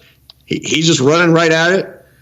Now, unlike Carson, who of course angles a little bit, Carson's going to be more hey, a safety's coming at me. I'm going to punish him, right? I'm going to make him kind of pay the price. Marshawn Lynch wanted to wear defenses out. He was going to outlast that other guy. So instead of it's why Walter Payton, and I just like to pay homage to the past guys. It's why Walter Payton, why Sherman Smith, why other guys didn't run out of bounds for the most part.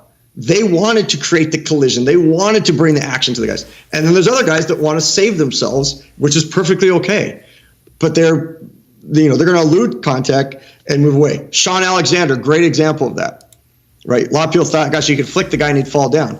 Yeah, okay, but his longevity was such that I think he was underappreciated from the standpoint of how well he did. Now, he did have two of the best linemen in the history of offensive linemen, too. Absolutely. So putting these guys behind Walter Jones are going to be great. All right, so we showed Carson having a woo hit, as I like to call it, but usually it's when they're tackling they have woos, but usually every once in a while you get a running back or a receiver that does something you kind of ooh, woo. So see the plays, what happens here. Oftentimes you don't get this type of action, and you'll see it really well from the other side. If you just see it again, when I zoom it, you'll see it really well from the end zone. When an offensive player can lift a defensive player of these guys' size off the ground, I mean, and again, this isn't Norb doing his special effects where there's strings on the back of these guys getting pulled by some crane backwards, Mission Impossible style. I mean, and what I love about Hyde, he's a great pass catcher out of the backfield. Like I thought Chris Carson was a great pass catcher out of the backfield, and he is. He catches it. He catches it well.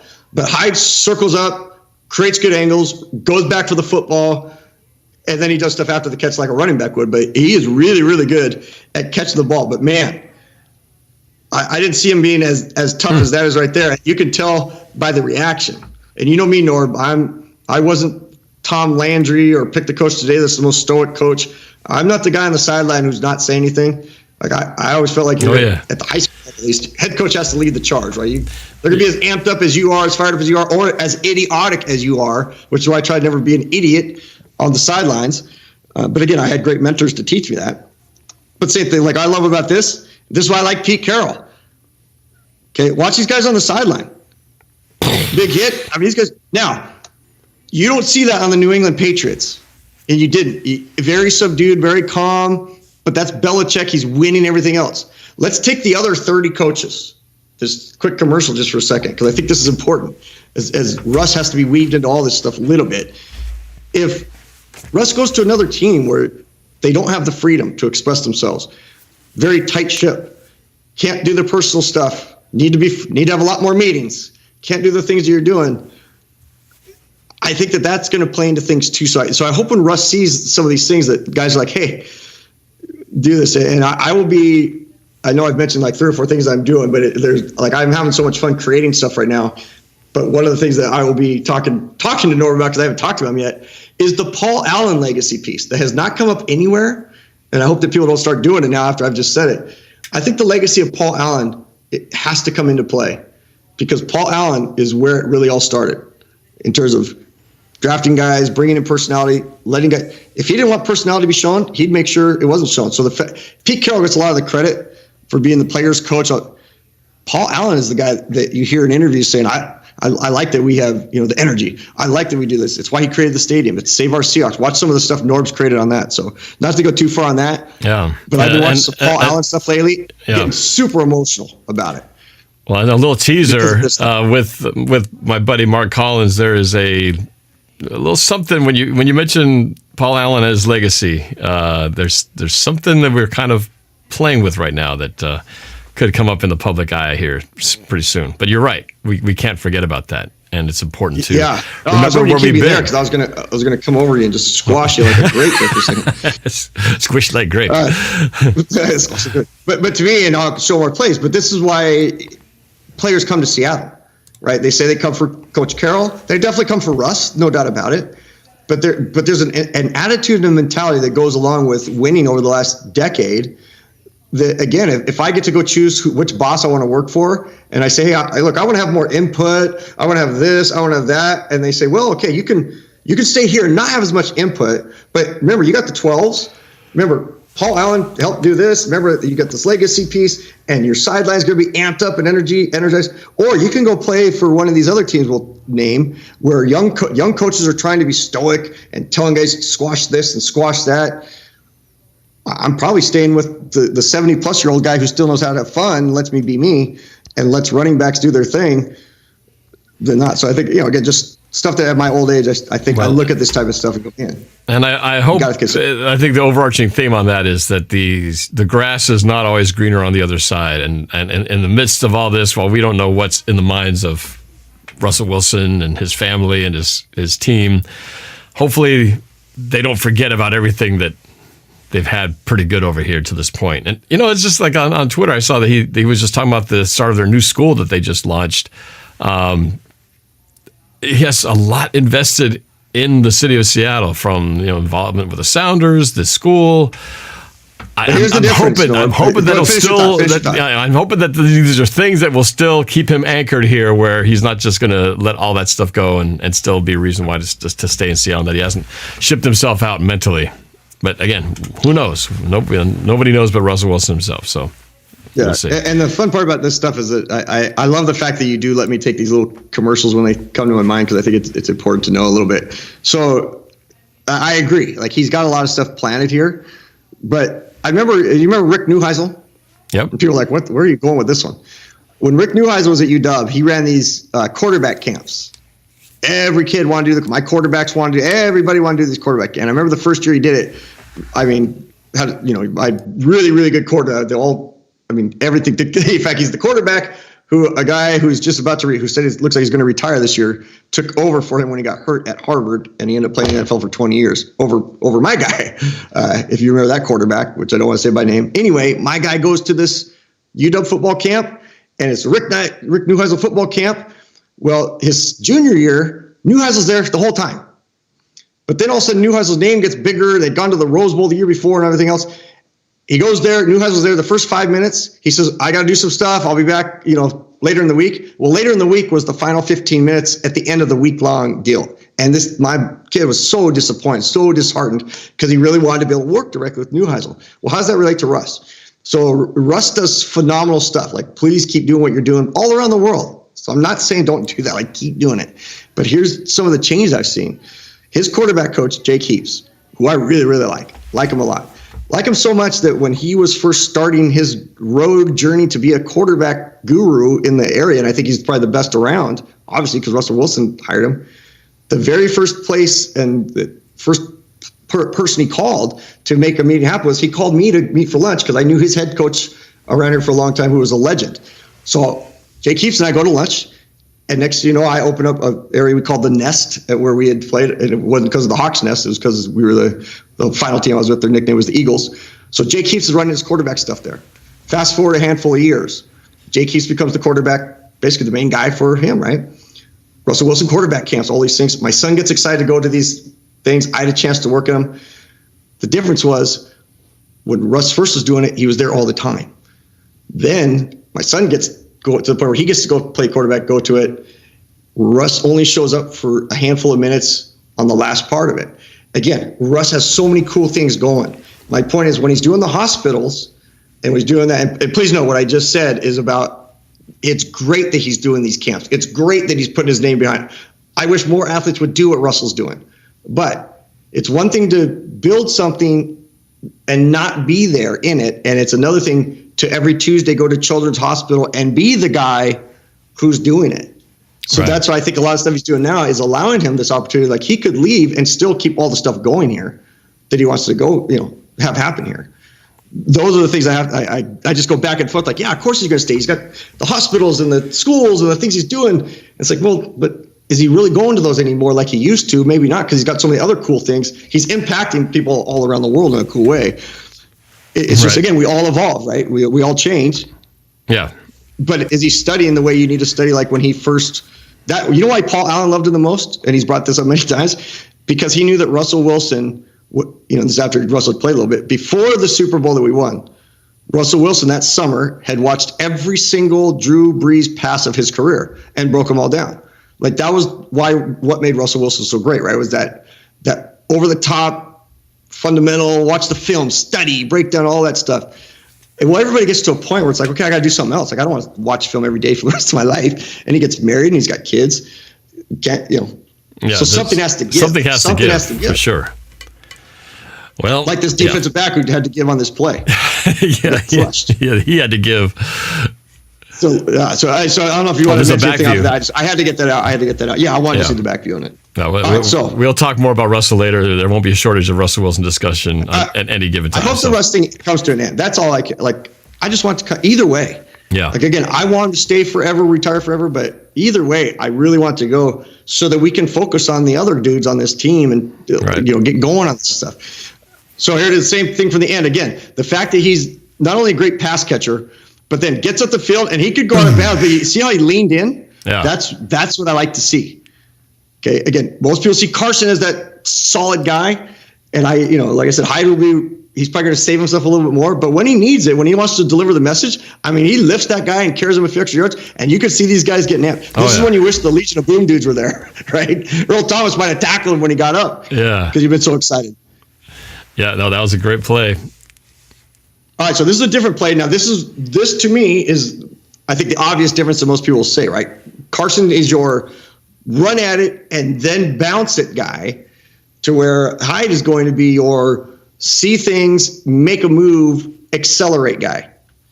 Okay, and so on this one, you can see he dips in. Most guys at this level are not going to beat other guys to the outside who already who are outflanking them. And when I say outflanking, at this moment, you'd say that maybe 2.5 guys are outflanking him, right? Obviously, this defensive end is, regardless of how they're getting blocked. Hyde is outflanked by this end. He's outflanked by this linebacker. So these guys should easily have the angles to cut off anything to the outside. This safety is an inside-out guy. Let's say we don't count him. But what happens is, you can see that as he first starts to come around the edge, he sees that there's something there until he recognizes this guy. Again, quick recognition. Sees that it's not there, but this is the amazing part. That quick burst to the outside, I don't think Carson makes that play. I think Carson, if he chose to bounce it. Again, Carson probably, or early on, decides to tuck it up the first time and just get the 4 or 5 yards. Is that what you want? Yes, of course you want that as well. But you also like the guy who, when he doesn't see it and decides to do that, better not lose you 4 yards. Right. And he doesn't do that. He accelerates, and really accelerates out of the chute, which was nice to see. All right, last couple on Carlos. Anything so far, Norb? No, they're doing great. Okay. And I'm not watching Super Chat. Anything to ask questions about this. All right, so here we go. And you'll notice I don't have a lot of the telestrain stuff because I felt like there's just a lot of quick hitting things that I just want people to see because I have more plays than typical. So this is the play against Washington, the big touchdown run, which was crucial. And again, Norb, you know how I feel about stats. Like, I don't want to say all stats are overrated or that they're meaningless, but man, all these different, next gen stats and the PFF stuff, and these power rankings, all these other things. There comes a point where you have to get rid of analytics and the stats and go back to the old fashioned, trust your eyes, trust your instincts. Example I'm going to give, and you know I love Aaron Rodgers. Like as a head coach, like analytics told you, kick the field goal and give it to the other team's quarterback. Reality tells you, fourth down, give it to the MVP to try to win the game, hopefully, and not let the GOAT on the other side come out and try to get 2 first downs and let them go to the Super Bowl. But all the analytics would tell you to do the opposite. Well, same thing here, right? Like, what I like to see plays when a team needs a play. You can find plays when teams are like Russell throwing for 300 yards in the fourth quarter against Buffalo, but I'd rather have him throw for 187 yards, 18 of 21, and win, in a game when it counts. So this is a play that really, really mattered. I'm not going to tell you what I think about our tight end being such a great blocker on it, but the acceleration, and most of the time when I talk about these type of plays, I talk about what happens up front. What I really want to talk about is what happens from this point on. Now, the first time we broke this down weeks ago, we kind of joked around about this guy. Yeah. But it's when dudes have an angle to the 1 yard line. Okay, and we at my level we called it the Wooster, WOOSTER angle, the Wooster angle, because we had a player that did a 98-yard chase down of a guy at the 1 yard line, and then we ended up getting the ball back, and the game was over because of the hustle play, taking that perfect angle. And every coach has a name for it. It's the backside over the top guy. It's what I broke it down when Jamal Adams ran across the field and cut off the New York Jets running back so that he didn't score the touchdown. So you can see that this far side corner, he has pursuit over the top. So just from not getting too deep into hardcore football, but if you're going to break it down, linebackers force and fill the plays. Corners, they secondary force just to make it easy, but they're force guys. So force and fill, force it. And then they get these things called fits, which I'm not going to talk about. And then the corner to the side of the running play, he's got to make sure it stays inside of him. But the backside corner, he has pursuit over the top. Meaning, if that ball carrier gets past you and he's gone on the other side of the ball, no matter where it is, a sweep, a lead, a dive, a trap, whatever. If it's on the other side of the ball, you just turn and run to the 1 yard line until you get your angle proper, and then you can cut him off. There's no way I thought he was going to score, because on the side view, even on watching on TV, I thought for sure that at this moment right here, you could see that DB coming. I'm like, he's going to get him by the 5. And man, it's not even close. Like, I thought it was way closer than that on the side until the first time I got the all-22 back in November, or when we broke it down. It was like, holy cow, like, he's way faster than I thought he was. I mean, just to hold that speed, there's the breakaway runner, and then there's a guy like that who can hold his speed. You can be a 4.2, 4.3 guy, but if after 40 or 50 yards you're gassed, this is why the running back by committee is so important. Before I get to this last play, it's why running back by committee is important, because you're going to ask guys to do specialty things at special times. And I think now we have a coordinator who understands that. He gets that concept. So he's going to have guys in at the right time to do certain things. Going to prehistoric, Dan Dornick, right? He was the third down back. He had a role. The defense knew he was coming in. We knew when he was coming in. Yet we were still able to do stuff. Right? And then John L. Williams and Kurt Warner, and then you go to current football. If you have this stable of backs, you know how to utilize them, which I think Waldron will be able to do, especially since he brought his buddy in to help coach him. Mm-hmm. And he's got a head coach who's supporting the running game, which is all going to help Russ. This is all going to help Russ. So what I like here, again, presses it, creates the speed, and he finishes it. Again, much tougher runner than I anticipated. Now, I remember these plays. But again, I chose plays that were based on stuff I saw multiple times. I saw him do this a lot more than I seem to remember until I went through every one of his plays. Now, durability becomes the key for all these guys, which we'll talk about at the end. But the fact that he did our 3 rules we talked about at the beginning, pressed the hole, so I read his keys, whatever the keys do. You know, when a guy gets to 10 yards, he's obviously read his keys. He did the right thing. But now, when you get to the end, it's that 3E thing. He did the job. He got to where he needed to be, but at the end, fortunately, because Metcalf is doing a great job of blocking out here. I was going to say, Metcalf's doing some good stuff down the field there, man. Got to give props. He's in his grill, right? That is where Metcalf's going to be great. He is going to be great at this stuff, because this is the boxing match, right? But it's him not only sprinting out there, but a lot of running backs would cut this back, either cut it back or just kind of get shoved out. Man, the fact that right here, it is square up, and Metcalf's doing exactly what he should do. You tell running backs, You read the block of the receiver. I never once, and this might be a surprise to people, but it's how you teach them. You never teach a running receiver which direction to block guys unless it's a crackback block. Like a sweep coming this way, okay, go hit the linebacker like we saw Lockett do and nail him. Maybe on a sweep to your side, you might try to block him outside. But for the most part, you tell receivers, hey, get out there, sit in the chair like a basketball player playing defense, and wherever that DB comes at you, go and try to engage, box with him, and whatever way the DB goes, he's wrong. I'll say it again. Whatever way the DB goes, he's wrong. As long as the wide receiver just stays with him, that running back's going to read it either way. And a good running back by then, we say, O-lineman get you 9 yards, the receiver gets you 90 yards. Well, right here, receiver gets him the touchdown, but instead of cutting off the backside of him, he just runs right through him. I like that. Like, I want to see that. So this is the last part that we see on him. Again, I like that he presses it up in there, gets the spot. Now, I mean, there's some whiplash taking place there. That's why to me, this whole helmet-to-helmet contact thing is such an, I'm glad they're doing a little bit of a replay. I don't want it to last forever, but there's, like, how do you judge what is it, what isn't? These guys are going so dang fast. Right. Now, final two quick commercial pieces. First, our linemen. When we're talking about our linemen aren't very good, and I get that there's on this play.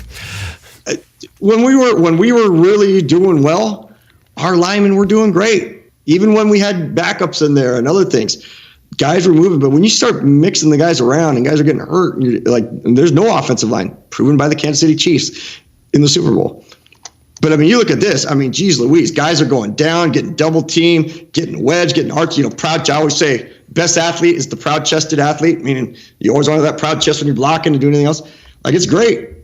I mean, Norb, you could run through this hole. A lot of people could get through. I'd get it first down. Well, I would probably be killed by Buda Baker there if I ran through that hole. But I'd at least get through the hole. Yeah, you probably would. But again, like you said, I mean, that's Buda Baker, a local guy. Right. Local guy, one of the 5 best athletes I ever saw in this state come out of this state. Number 1 being Nate Robinson, number 2 being Taylor Mays as a high school athlete. Not talking how they finished off. But here's as we start to kind of look at one thing that I would fix. Norb, if you're coaching running backs, do you notice anything? And actually, super chat. I'm just going to let it play. I'd be curious if anybody puts a quick thing in there. You're coaching running backs. You see this on the field as an end zone view, and he comes to the sideline. One thing you're going to coach him up on between here and before he makes the hit. Just watch him as a totality. Is there anything you might tell him to do better as a running back? We'll play it one more time so Super Chat has a chance to coach him up and just say like 1 or 2 words. You would tell him to do what between here and there based on how you're seeing him do whatever he's doing. Notice anything? He's running around with like he's carrying a loaf of bread. I'd protect the ball. So I would always tell the gridiron moms when I'd have the beginning of the year meeting, all the families are in there, but I'd tell the moms and the dads, but if I had my gridiron mom 101 session to help educate them, I'd say, hey, next time you go to the store, bring your son and tell him to get a loaf of bread, like literally a loaf of bread, and put it in their arms, and during the whole time you're shopping, see if you can knock it out, if you're willing to pay the 89 cents for the loaf of bread, right? Look, you would not believe how many times moms, the dads would go nuts with it. Like dads, like, dude, like let the moms enjoy this one thing. Like, do you have to be the guy who takes the kid now to the store every time? And now I felt bad. Like, coach, my dad, every time I go to the store, he tells me to get a loaf of bread. But you'd be amazed how many times moms would tell me, like, I took him, now he's holding it tight. It's like, yeah, it's just, that's just the fun stuff you get to do as a high school coach. You don't tell it to NFL dudes. But absolutely. You watch Carson, you watch these guys at the 5 points, right? Elbow, forearm, fingers over, not fingers over the front of the ball, but they get those fingers, the claws over the top of the point out. There's 1, 2, 3. Ribs are number 4, so you shouldn't see any space. What's the 5th one? I actually asked you this question the first time I brought this up, like the 3rd week of the season. Oh, yes, early on. There's 5 points. Everybody usually always talks about 4 points protecting the football. Forearm, hand, but I always say fingers, like get your finger over the front tip of the ball. Elbow squeezing tight. Ribs are the 4th one, so there shouldn't be any space anywhere. What would be the 5th one? Your other hand? The other arm over the top. So we always say you probably heard me say that a million, you and Mike on the headset, because Mike and Norb could hear me during games. I would always be yelling double protect. That's all I had to yell, double protect. When the game's on the line, obviously I was constantly yelling 2 things. Be a hero, double protect. Meaning the whole time you're going to carry the football like this. We're not going to drop the rock with a minute to go and a 6-point lead. So here, You just can't be carrying it at this level. And it tells me that, he's probably dropping the rock in practice. That's the stuff we don't get to find out, right? Like how many reps in practice are each of these guys dropping the rock, missing a block, doing those things? Fun stuff. It is what made like a Nate Robinson the greatest athlete ever. I mean, I saw that guy do some just unbelievable stuff coaching against him. And Taylor Mays. You bring up the fumble issue. Chris Carson, that was probably his biggest issue last year, not 2020, but he really cleaned that up in 2020. He really didn't have a fumbling issue in 2020. So, one of the positive things again about Chris Carson, but. Yep. And holding on to the rock, again, that defensive mentality for an offensive player, that's an attitude. You have to. There's an attitude in running over guys, but you have to have the attitude. Like we always called it the baby in our program. And I'd always carry the football around. I'd ask guys the first day of practice, how much does this thing weigh? 3 pounds, 8 pounds. My guys, it's a football. It's less than a pound. But I would say, but if this is my baby, do you see me walking around the park dropping it? And I'd kind of pretend I'd pick it up. Oh, sorry, McKenna. Sorry, Kylie. Sorry. Like, so how can guys making millions of dollars drop a ball that weighs less than a pound because their attitude is not such that they want to protect that? Like, your attitude has to be protected, just like a special teams guy. It's less about fundamentals as it is about attitude. You got to have the attitude to do it. You got to have the attitude to protect that rock, protect that baby, protect the football. Right. Guys don't do it; they lose playing time. All right, so that's the Carlos Hyde. I think that there's some things that he does from that cutback against the zone blocking, the run over the guys. Again, that stuff that we want at the beginning of the play that's going to allow Russ, and we're talking like he's here, it's going to allow Russ to get out. You can't get out in the bootleg, and 75% of stuff is going to be play action. 75%. And remind me to talk cowboy magician before this is over. The cowboy magician mentality. Okay, cowboy all right. Magician. All right. You got to have that. So here we go. Last one on the extended marathon edition of NorbCam. Rashaad Penny. Now, I had to go back to 2019, unfortunately, just because there's some things there, and I think within a 2-year cycle you can see things. But again, all these guys have their nicks and cuts, and they're all moving up different ranks in their time in the NFL. And we don't know, you got to go back to high school. If you go through high school to college to NFL, there's a lot to be said with how much a guy has played and how well he's going to go into the NFL, unless they get the freakish, tear the knee type of deal. But the durability piece, if a guy's a 3 or 4 year starter at Alabama, and I think it's a reason why so many of those running backs out of Alabama and out of the SEC flame out. For every stud that comes out of the SEC, there's a dozen that flame out. Like, if you really go back and look, well, it's because those studs, they started as freshman sophomore, they're getting crushed all the time for all those years. And in high school they're doing it. Now they get to the NFL, their bodies take the wear and tear. I would much rather draft an unheralded guy for this type of offense, or a guy who started and did it his junior, senior year in college, or his freshman, sophomore year, or whatever, 2 years, and come out and do it. So, that said, on Penny. Okay, looking at, again, we're going to let the play run here.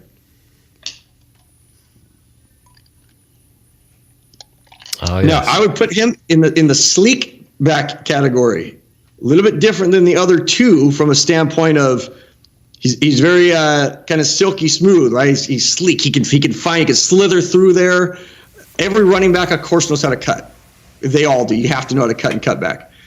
I don't know if everybody here, these younger guys, are going to remember Marcus Allen. Marcus Allen, to me, is the smoothest running back of all time. Like, smooth off the field, definitely smooth as a guy, but just as a running back, I mean, just silky smooth the way he ran, yet he was as tough as they came. That's why he's most 1 yard runs in Super Bowl. He was pretty tall for a running back, too. He was kind of a long running back. 6'4", I think.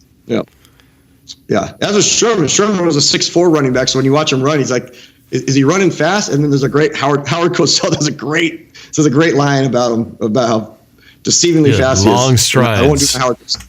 Yeah, it was fantastic. So here we go. Again, I just want you to see the sleekness of how he's running here as he runs through there. It's not so much hard cuts as it is multiple lateral movements that take place. So as you'll see from the end zone, which is, again, this is why I'm so thankful that you and Mike started doing film whenever you chose to do it, and then we met. Because while film was great, you guys allowed me the opportunity to watch great film. Like the quality of the film was great. And we had probably the first ever end zone. I know we had the first end zone cams in Washington when you guys were doing stuff, which just made it phenomenal. So this stuff is great to watch. Anybody who's out there coaching or playing or anything, get your parents or get your coaches. Like at the high school level, everybody's kind of the end zone stuff. You want to learn how to play the game. You cannot learn it from the side views. Get someone to go to the end of the fence when we can return to watching games. Which, by the way, Norb, do you know how hard it is for every kid in America not to have their families there? And now here it is, Luke's senior year. Oh, I know. I never coached, like my commercials. I didn't coach him as a kid. Never coached him in a single sport because I was going to wait till high school for him to. He was going to have to play for me, play quarterback for me. He's going to have to deal with me for 4 years, and then I get sick, so I have to retire. Then I'm out of it. Then he plays for the number 2 team last year, and they go to the state title, and they lose a very close game, but he gets to play and start, and it's great. So hey, okay, senior year, finally everything's going to work. He's going to play. Maybe I'll join the staff or have some fun. And then the pandemic shut down. And now how am I watching him?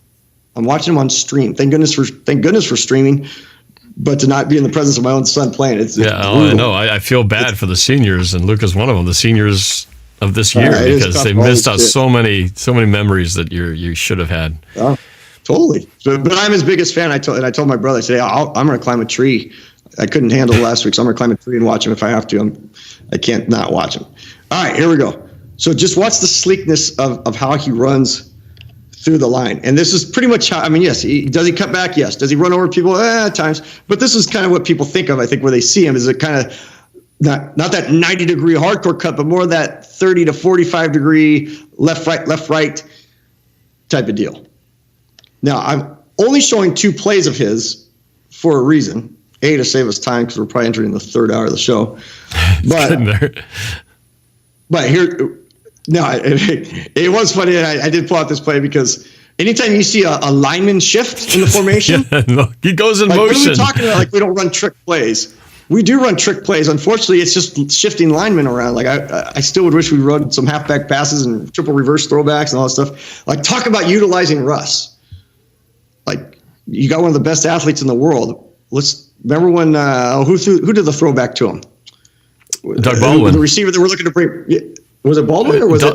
Well, it was against. We're talking about a few years ago, right? Doug Baldwin threw a touchdown pass to Russell Wilson in the left corner. We're talking about bringing back. The Elena Dolls broke the news that you might be coming back. Oh, Golden Tate. Yeah, I thought Golden Tate threw one back to him. I don't remember Golden Tate. I remember Doug Baldwin because I think Doug Baldwin flipped off the offensive coordinator before that play happened.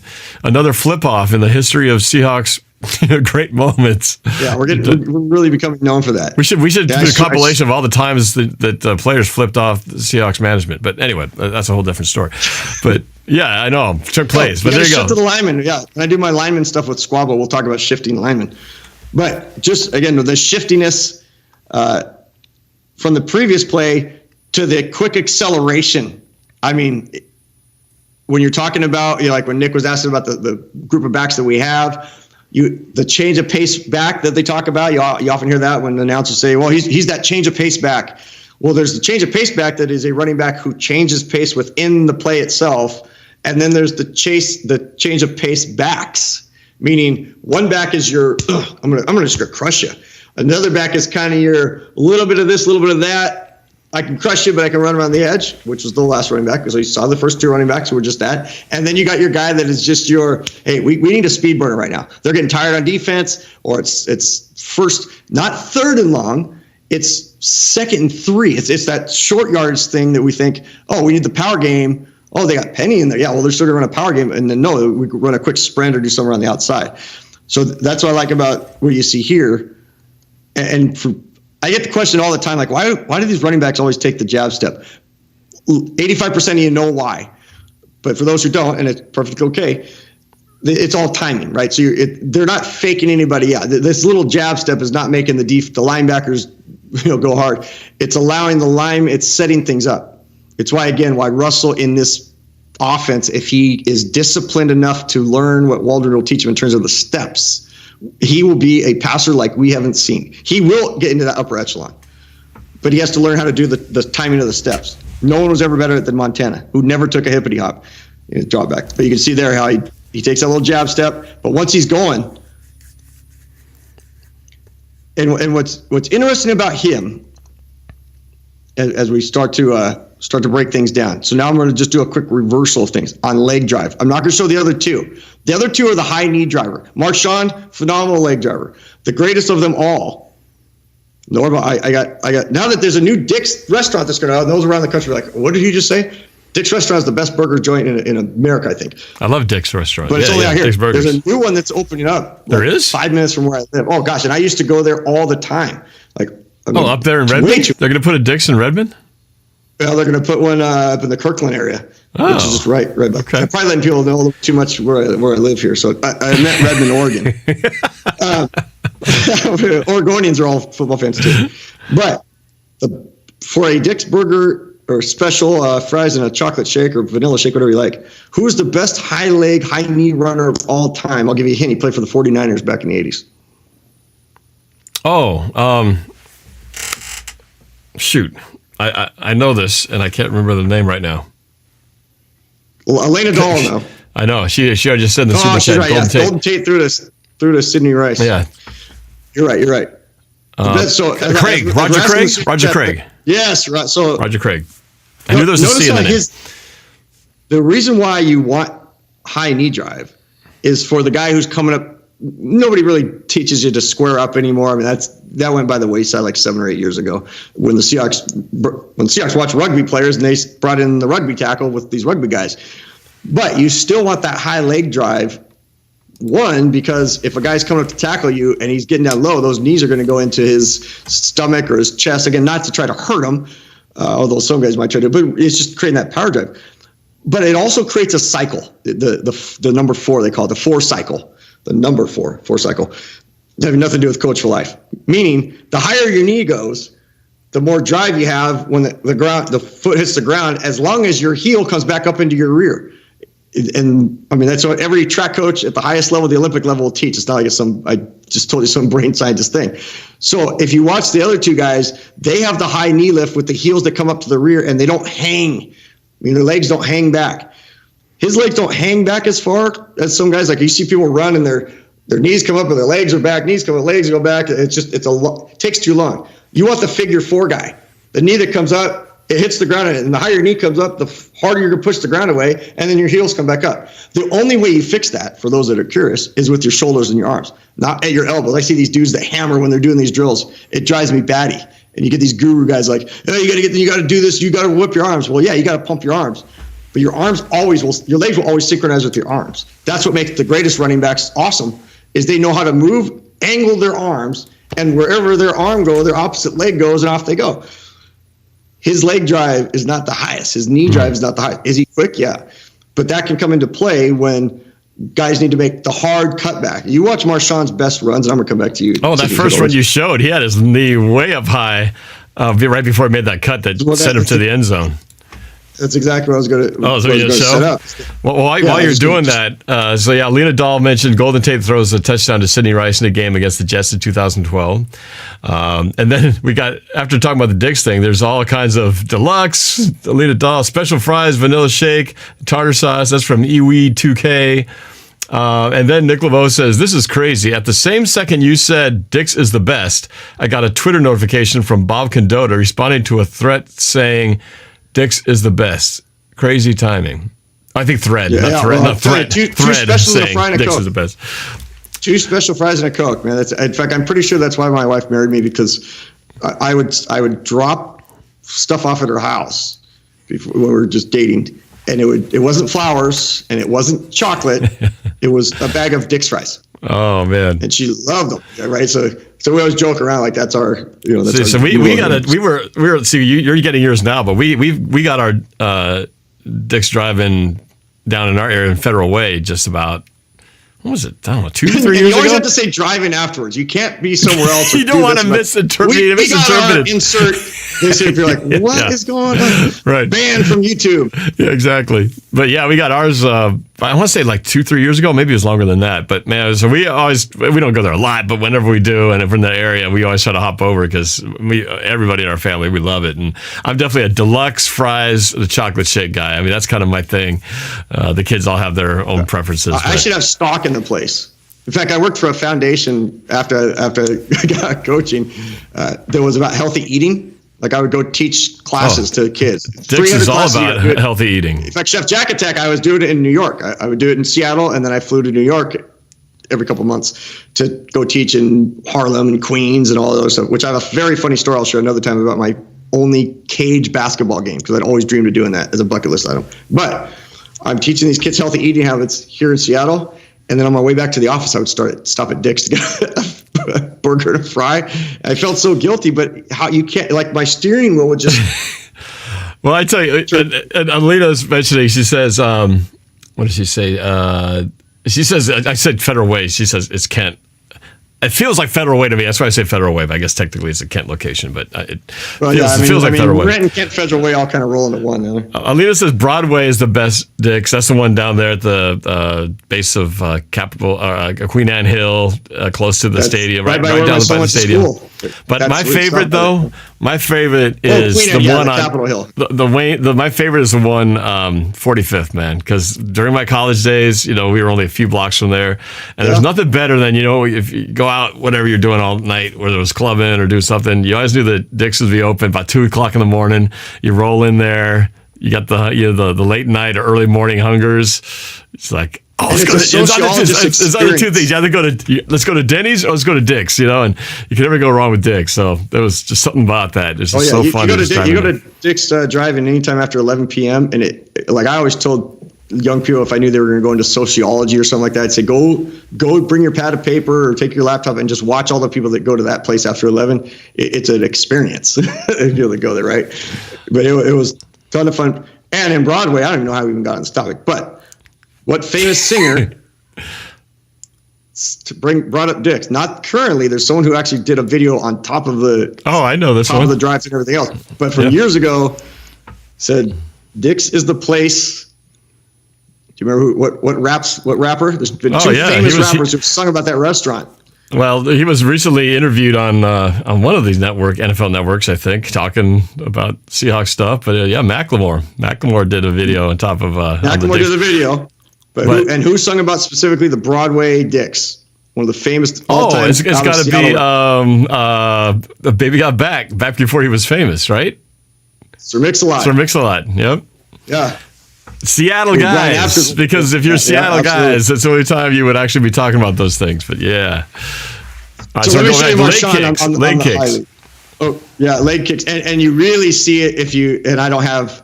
To me, showing the beast quake is everybody shows it all the time. Yeah, everybody's seen it. And again, this isn't so much drive, but he would always do these things with the high knees, the kick there. I mean, you just side. In fact, it's probably better to see from the side. It's better from the side. Yeah, you definitely see it from the side, right there. You'll see him just get the kick, and it's more of a kick, but his knees are always driving, like drive. You can see the figure four. I mean, it's awesome. Again, when you see running backs, they have the figure four run, and I know I'm not trying to name drop, like that's just not me, and my family and friends know that that's not me. I was very, very lucky when I became a football coach that I became a head track coach at the same time, and when I became a head track coach, the first person I met who was coaching individual people, he coached a guy by the name of Carl Lewis. I'm sure you've heard of Carl Lewis. So he was the first person I ever heard talk about this figure four, and he was a guru of NFL guys before gurus became.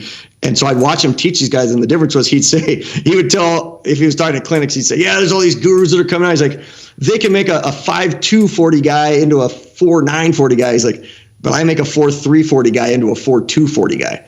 And I'm like, yeah, that's right. Like, but he would find these little things because he knew how to train the best. He was trained the best in the world. And so it's fun. And he actually lives probably 15 minutes from you. Oh, Carl, great dude.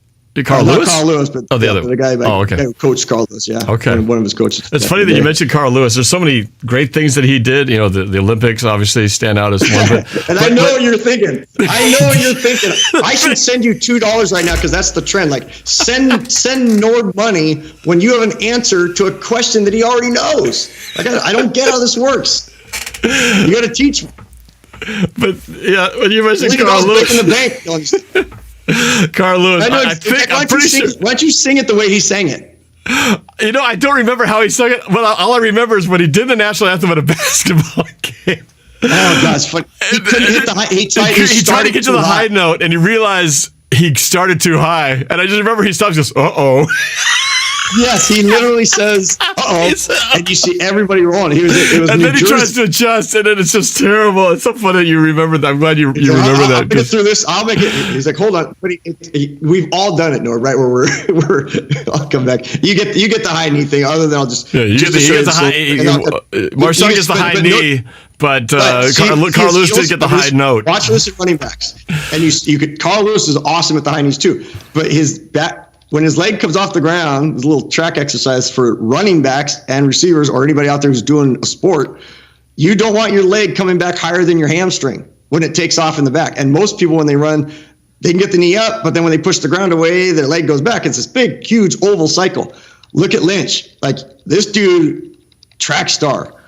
That's why he was so fast, regardless of whether the guys were. This is the end of the game. But why is he able to outrun guys as big as he was? Because look at that figure 4, man. Now he's wearing down, but it's awesome. But back to your point as we wrap up the show here, man. We've all had that point where we start a song, we start singing it, and we're thinking, if I could sing this to a crowd right now, I would do it. Right? Like, that's why I started to really like rap, because you just say it. There's no notes to hit. You don't have to worry about the tone, but we've all done that thing where we sing it, and then we have our own, like, uh-oh. Like, I couldn't hit that high note, but yeah, that is the funniest. Him and Fergie. Like, two of the funniest national anthems ever. Fergie, she just went in a whole nother level of interesting. But yeah, Carl Lewis, he started too high and he realized, I'm going to crash and burn here. Which is such a bummer, right? Like, it's kind of what our society's become now too, right? Like, you do a bazillion great things. Yeah. You do one thing that's goofy or idiotic, and I'm not talking cancel culture and all that other crap. Right. I'm just talking like, again, because that's a comedy thing, right? He didn't hurt anybody, he didn't offend anybody, he didn't do it and it's just one little thing of all the great probably things that he did, just besides on the track, and he gets one YouTube famous moment, and that's the first thing I think of when I hear Carl Lewis. And I didn't think it was that well known. That is your best comment of the night. Of all the comments you've said, I know you talk about Largent and other people talk about stuff. My uncle bought a Zell's, which I would say is my son's favorite. If you ask, his favorite is that. Then there's the whole Dick's versus In-N-Out Burger down in California debate, which I don't even think it's close.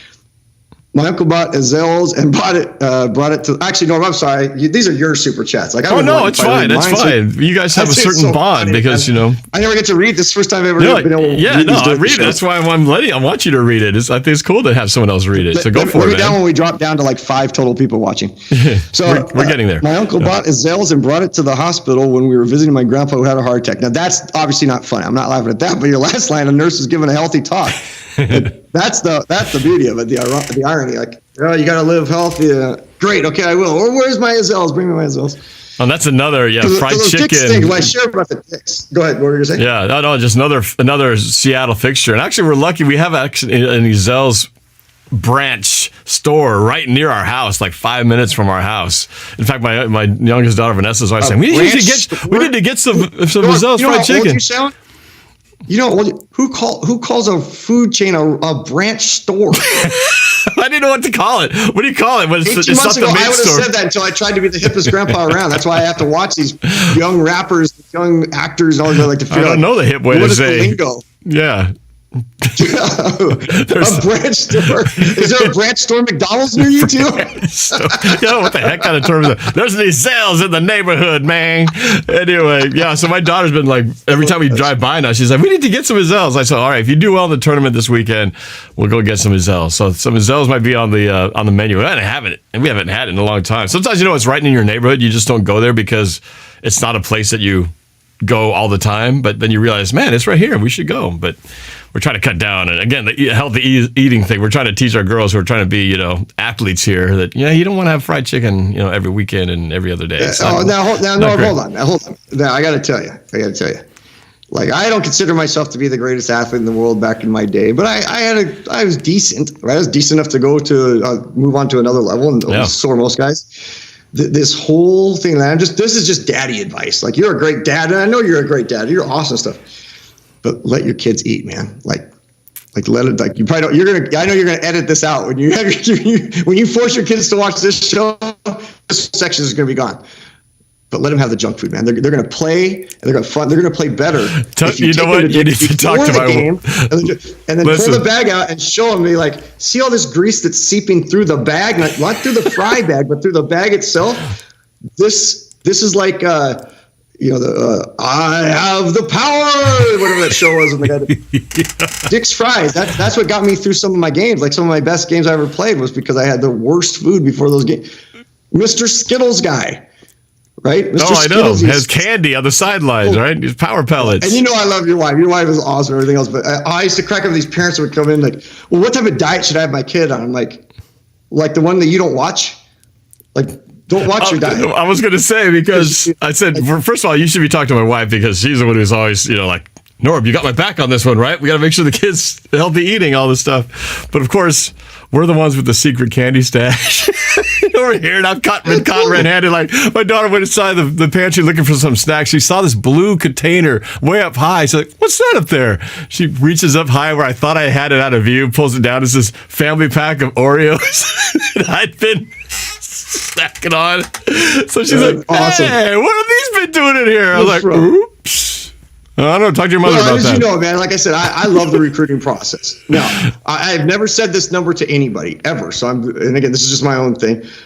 157 players in my career. That's how many went off to play at the next level, from all the way from Pac-12, back then Pac-10, whatever, down to NAIA and junior college, like all the different levels. So I'm not one of those that claims like I had tons of, but that's over, 20 plus years. So if you look at it, it's like a whole bunch. But I loved the process because I had your guys' film and we could edit and cut and send tape out and all those other things. But I had more parents that got in the way of their kids' opportunity to get scholarships or financial aid or whatever than help them. And it was like a constant battle, like, let these kids, and again, I'm just teasing you on your stuff. Because right now recruiting is like on the high on the radar, so I'm very interested in this. I would talk to these parents that would come, and I never said this to a parent, but so badly I want to say, okay, Dad, like when you bring me your highlight film of when you were an All-American, or you, Mom, when you bring in your highlight film as an All-American, or when either one of you were on the cheerleading team or whatever the thing is that, as an athletic director too, it's like nobody dictated diet like as a kid. Right. But like, that's why I'm trying to keep myself young by going, I remember what it was like to get fired by a girlfriend. I remember what it was like to get, and that's the term I use, get fired by someone. I remember what it was like to eat junk food. I remember, like, Coach Smith wasn't telling me to go and train 4 hours and lift weights he probably wanted me to lift more weights because I was scrawny, but lift weights and do this and eat healthy. Hey, man, he's like, enjoy the experience. And that's what we did. Like, that's why we played well. And I think that's why our teams, that's why Pete Carroll does well. He's not micromanaging their every move off the field. Yeah, they have eating tables and colleges have those things. But I'm telling you that the parents that get so over the top with these kids, like, that's when kids stop enjoying it. The 3 of the best athletes I ever had, I never got to coach. I had them in our school, but by the time they came to high school, they were done. And again, I didn't know many kids before. I mean, I knew very few kids. I was done not as in they were just burned out. They decided they play their sophomore year, and you could just tell like they had so much of the pressure. Potential because they're hard doing great, but you could just sense that dad, or you knew that they were going to go to college. Best number 1 athlete I ever coached. We had all said when he goes off to college, he's going to be done because he was Todd Marinovich, Robo QB. His dad who made him run home from games after he was like 7. The dad's making him run home in front of the car. It's like he goes on the NFL and now he becomes a drug addict and all those other things. Sure enough, this kid he goes the first year he's in college. 3 weeks in, the first thing I hear about him is him being on the front page of the college newspaper in a shopping cart. And if you're on the front page in a shopping cart after midnight, not good. You're probably not doing something right for your team. Right. He gets kicked off. And again, he ends up being a great adult and a great dad and everything else. But when I spoke to him, he's like, I lost all my passion before my junior year. That's sad. And we sensed it. It's just sad. So again, that's a total. That's a good. No, it's a good lesson. It's because we have to watch ourselves with our kids because sometimes they feel like, here comes another lecture, we got another thing, and we do have to remember they're still kids. And the final thing I'll say on that, because I gotta go eat myself. Eat myself. Is you and I don't know what it's like to live through a pandemic. We do not know what it's like through the lens of these young people living through a pandemic, missing their sport. So that, I love that, when you told me that your daughters were back, able to go and play volleyball and go to the gym, like that was music to my ears. When my son, when they said here they were going to be able to play, at the same time, the kids hadn't played for like 14 or 15 months, but as coaches, when I'd talk to coaches and I did some of my virtual clinics and things like that, they were all, I'd ask them, like, what are you going to do the first few days? And I mean, it was like the pandemic never happened. And I'm like, guys, you realize you can still work them hard. It's still intense. You can still be in their grill and all those other things, but none of you have ever coached, let alone played, after a pandemic hit. Right. So you got to put that at the forefront, and you can't just put that aside because these kids are different, man. The day of yelling and screaming is done. That World War II mentality is over. You can't do that anymore with these guys. You got to coach them differently, actively. But the parents are still the key. It's who are the fave five around them. If the parents are great and supportive, kids are going to make it. If they were just like, you're living so much through your kids. It's just, I could go on forever on this one. No, that's very good points. Hey, I want to just bring up something. So if you're from around here and you listen to Sports Talk Radio on 710 ESPN, one of the morning hosts is Paul Gallant. Do you listen to Paul Gallant? Yeah. You know who Paul Gallant is? Yep. So some of you, I know. Yeah, I've heard him. So some of you might know who Paul Gallant is. So one of the roundtables, Seahawks Martin actually, I think, was messaging with him saying, hey, would you ever want to be on the show with the roundtable? And then he said, and mentioned me. And then Paul said, oh, actually, I know him. I met him at the Sports Star of the Year banquet from last year because we sat at the same table with me and Mark Collins. And so it was cool that he mentioned that. So I messaged him and I said, hey, would you like to join our show? And he kind of gave me the, oh, yeah, I'm busy this week, but let's figure out another time. I haven't heard from him since. I haven't bugged him. But while we were having the show, guess who just sent me an Instagram message? Can you read that? Let's see if it'll show up.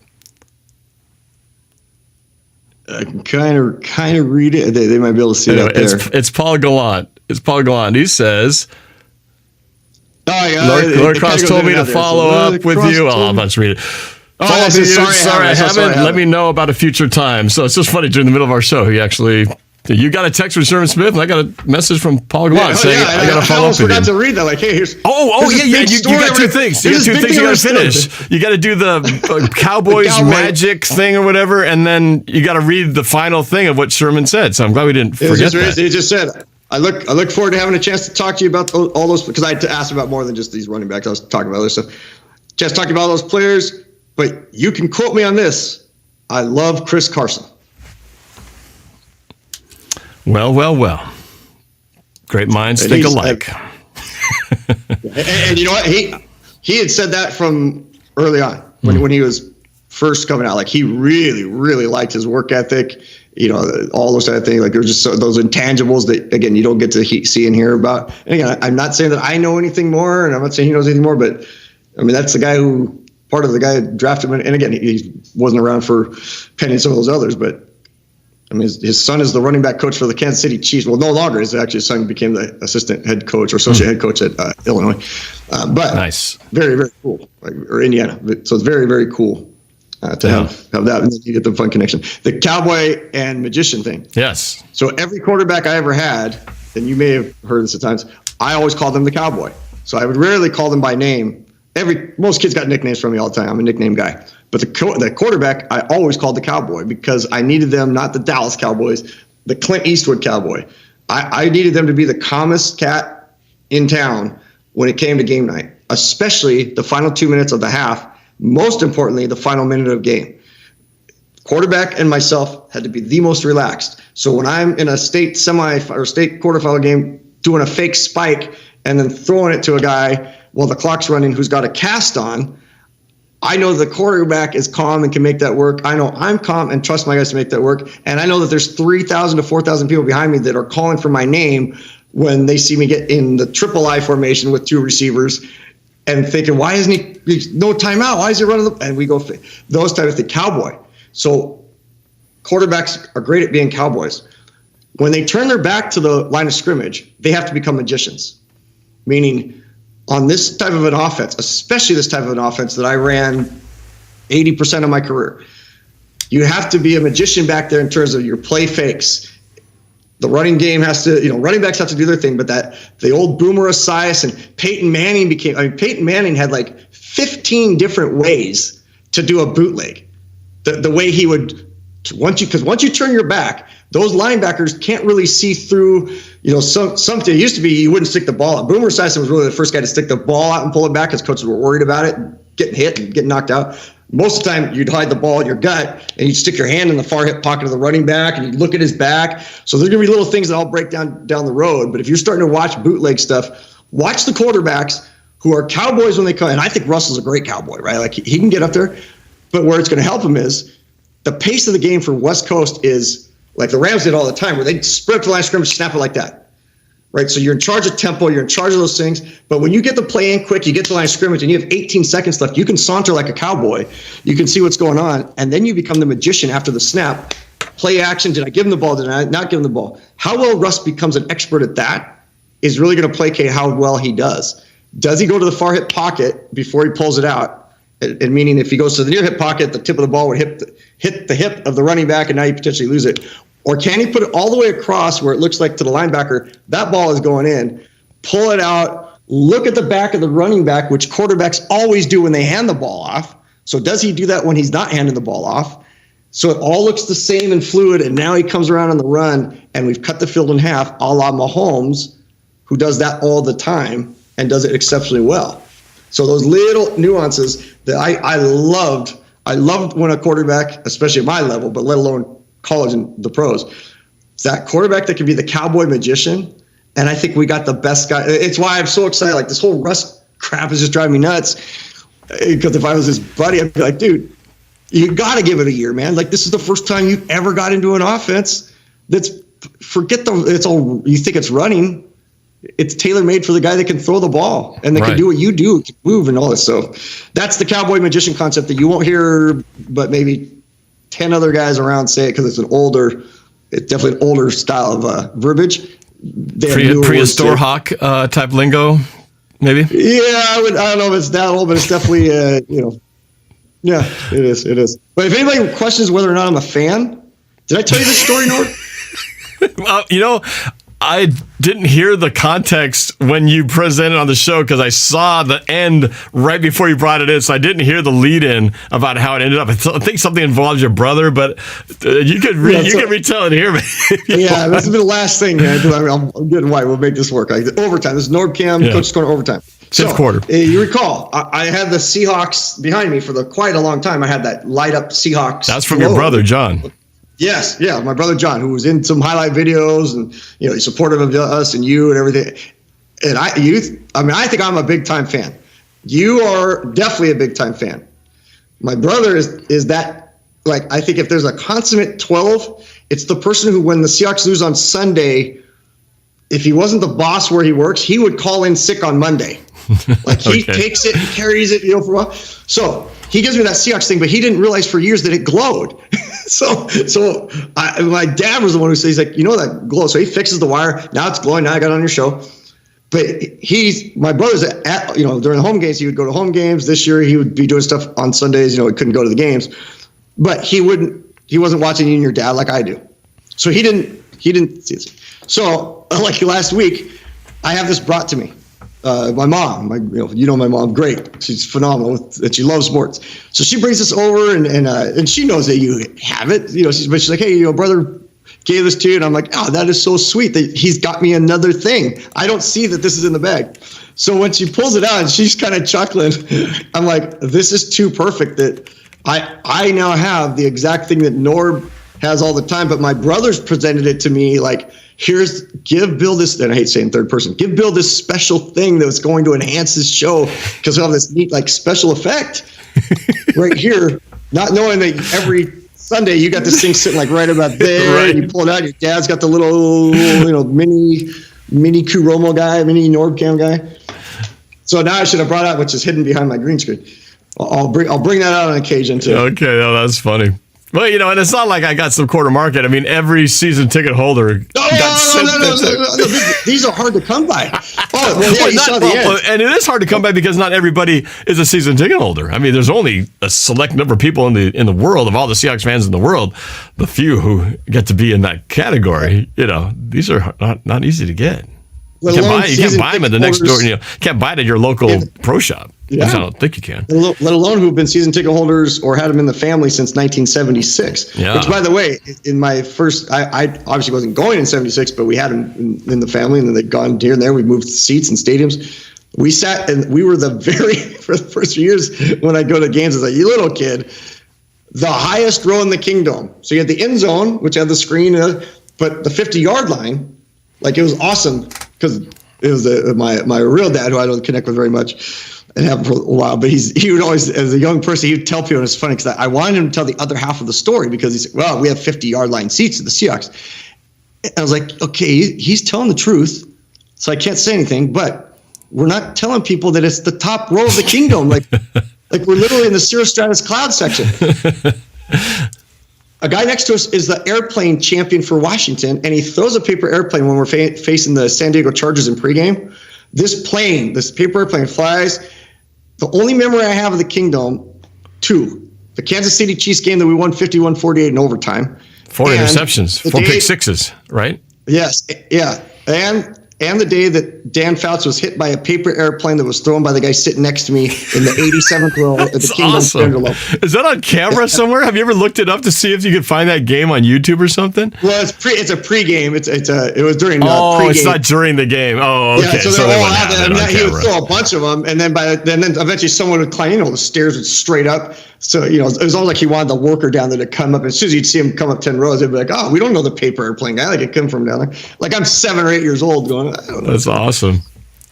But that's what's funny about these things. So what I had said at the end of the show the other night, which I don't know if you heard, was I'm not going to use this as the 12 like every other 12 does.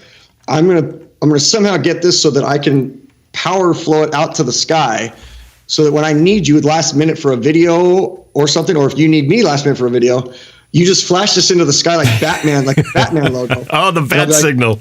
Like, this is the NorbCam into the sky, the night sky, or instead of getting we're gonna be the first group ever to not have notifications via the phone all across the globe.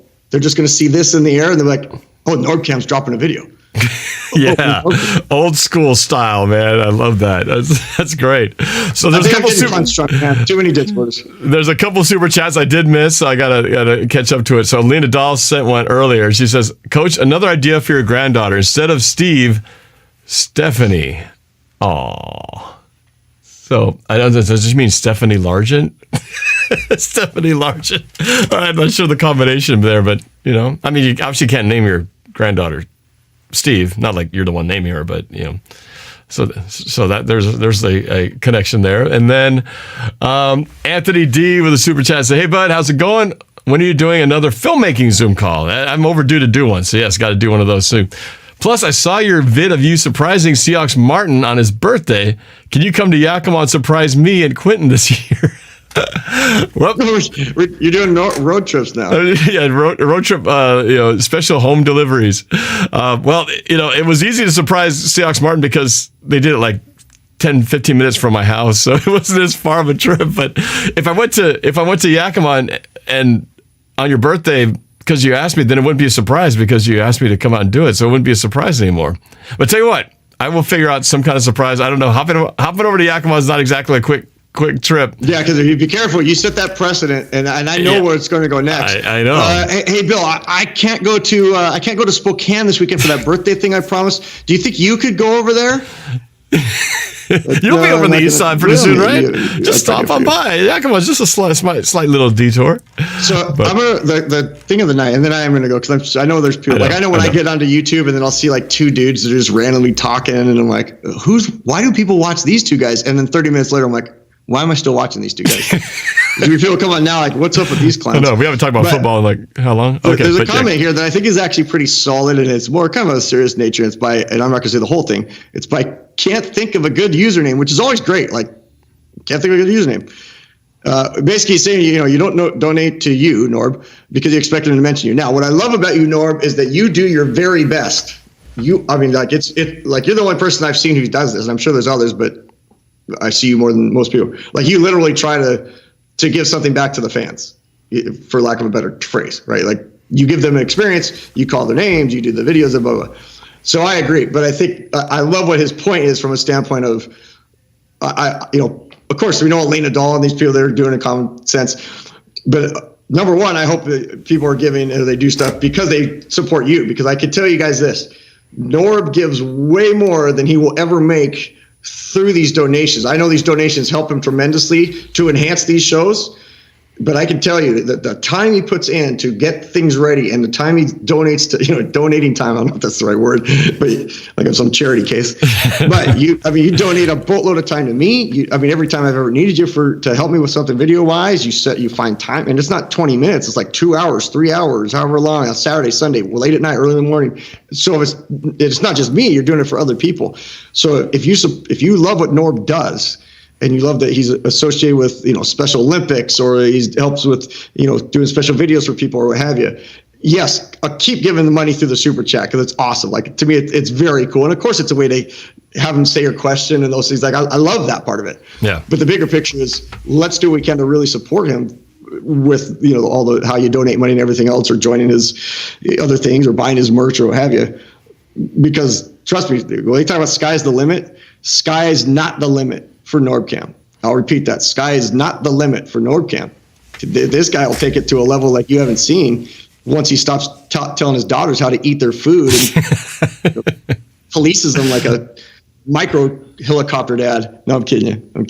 Oh man, I'm trying not to be that parent that's because a good I see comment. those. But I'm thank hoping you. that you said that comment the way I think you did. Can't think of a good username. Yeah, and I'll help you think of a good username. Well, and I appreciate that. I appreciate you, Bill, to speak on my behalf on that. But I do also want to say to everybody, like Anthony D. He's one of my top supporters because he's an MVP member of the NORB-FAM. So I appreciate you, bro, and I know that I can't always get to all of them. I can't always give every equal, but you try. Time. But I do try. Cool. I do try to. You do I would your best donate you can. just for you to do that.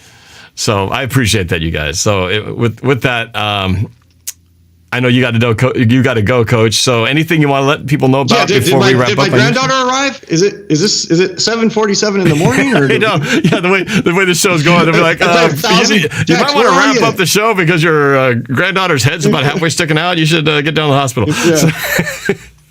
Luckily, it's not coming till tomorrow, right? Isn't it pretty much tomorrow's the day? Well, yeah. What's weird about it, and I'm not going to say, but you could obviously guess what type of delivery it is. I remember with my second child, Kylie, McKenna was born natural birth, and then all of a sudden, we had the C-section with the other two, and it's like getting ready for a flight, right? Like you get up in the morning, like, okay, well, at 2 p.m. today, let's get the bags and go and have have a kid.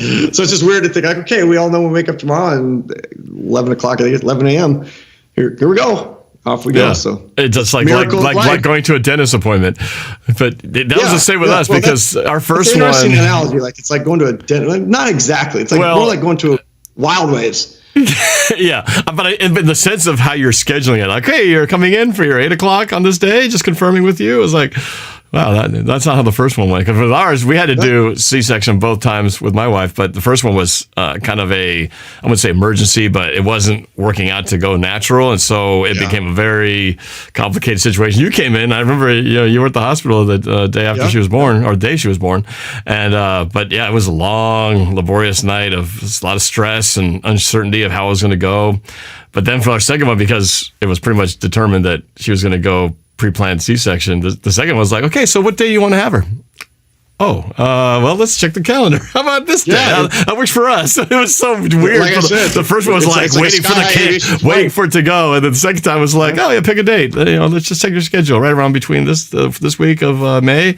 Sound good? Yeah, let's pick the day that Mount St. Helens erupted. That sounds like a good date. So that became Vanessa's birthday. Is the day that Mount St. Helens erupted. It's like a Sky High Aviation flight, man. It's like Sky High Aviation flight, just getting there. In fact, it's the classic thing, and this will be the last thing because I'm sharing this thing. So second one, and trust me, if people are coming on the show now, they're like, is this clickbait? I didn't know this was like the doctor network for pregnancy. What happened to Chris Carson, man? No. And I've had so many people ask about Anthony Gordon. I will remind Norb in the comment. Put in the comments. Put Anthony Gordon, because I've had a lot of people ask me about this Anthony Gordon. There's some kind of a bet going on about something saying. But I've seen other people who I don't think are connected a bit. So I will connect on that like next coach score. second child, and I'll relate this to football. So I hadn't been in C-section before, but of course when they get there, they have to get a shot. Sometimes people have to get a shot in the back or whatever to get themselves knocked out. So I chose not to eat, right? Like, I'm going to do what the people have to go through that have to get experiences. So I'll do the same thing. Well, next thing I know, I'm sitting there, I'm getting a little lightheaded. Boom. I'm out. I'm standing up, getting ready. They're getting ready to do the surgery to start the C-section. I'm getting to be in the room. I stand up, I'm out. And here's what's classic about it. I wake up and I'm literally laying down in the hallway outside of the room. I'm laying down. People are walking back and forth. It's like, hey, the guy passed out. Just throw him. Like, I'm in a hospital, but instead of take care of the guy who fainted and passed out, obviously I'm way second priority there. Throw him out there. So I go back in. They're just getting ready to bring the guy out, and she obviously knows the story. So now I'm peeking through the little window to see, and I'm expecting to see her head come out, and instead I see the doctor go like this, and she's got both of Kylie's feet, and she's going like this, because I think I'd probably said hang on to the rock too many times during the pregnancy. Kylie's hands were hanging on inside, and all I see is on my first vision of my daughter, my second daughter, is her legs trying to break the grip, and she's in there hanging like, I don't want to come out yet. Crazy road. Keep me in there, Put me back. It's just like, very funny, very funny. And I was just like, oh, this is just what an experience that was. So, yeah, it's fun to be on the grandpa side. Very weird to be called a grandpa. I always wonder, do people coach when they're grandpa? So that's why I like doing this. Yeah, man, I'm so excited for you tomorrow. That's going to be a special day, I know, for you and the family. So that's so awesome. We will talk Anthony Gore, because I'm seeing a bunch of it. We will. Yeah, I guess we'll have to address somebody that. Reminds Norb about it. Next Coach's Corner, we'll devote, I'll say 3 minutes to it, and it'll turn into 27. Yeah, it'll be one more thing. Oh, and then one more thing. Oh, yeah, just one more thing. And then that's like 5 more things. Anthony D comes back with a super chat. Norb, if you can't do it, that's totally fine, but that would mean the world to me if you came to Yakima. Make it a surprise. Just message you my address. All right. I've got the info. Man. I appreciate that, man. Hey, you never know. I might find myself one day just in Yakima, and it's like, hey, it may not be on the birthday, but we'll find out. We'll see.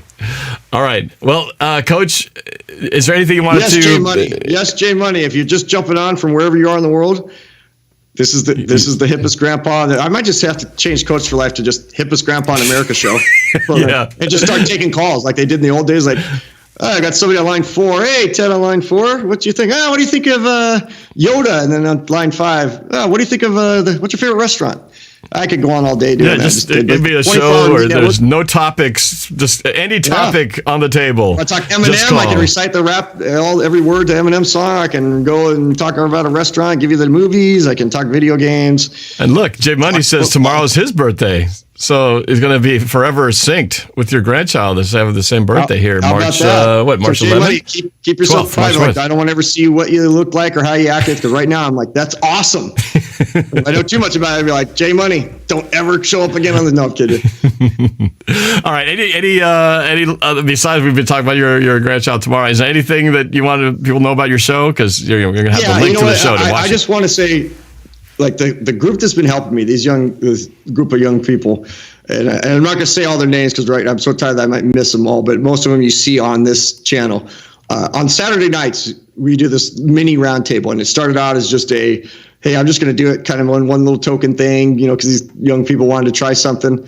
And I was so moved and so inspired by A, how hard they prepped for it, and B, just how much fun it was. Like I can see sitting on your end, just how fun it is to watch the people on the other end. And it brought me right back to coaching in terms of being with younger people who are aspiring to do great things. The biggest difference is they are all smarter than me. At least when I was coaching back in my day, I felt like, at least in football, I was the smartest guy around on the field in terms of just that group. I wasn't even the smartest coach on my staff. And I always said that. Hire people smarter than you, and that's how you'll be successful.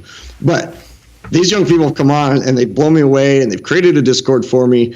So all this, it's either Coach for Life or Coach for Life 100 is where you're going to find me on certain things. But the roundtable is just where it started. I've been starting to talk with Squabble. We're doing some things with regards to linemen, and I've got these other things I'm working on. And now I'll be able to start finding the time to do it. And I'm part of this huge project. It's a $20 million project for this hangar in Seattle, an old hangar at Magnuson Park. the Sandpoint Naval Station. We're building one of the largest indoor neighborhoods in America. Wow. And we've started a capital campaign. So I'm leading the capital campaign. We got the #1 archery guy in the world who broke his neck and he's in a wheelchair who's leading it. We got these All-Americans. We've got former Seahawks that are part of it. So when I come out publicly with that, it's going to be awesome. But it's a project that's unlike any other. I mean, we've got, Skate Like a Girl, DigiPen, Cityside Lacrosse, Next Step Archery. I mean, the who's who of groups.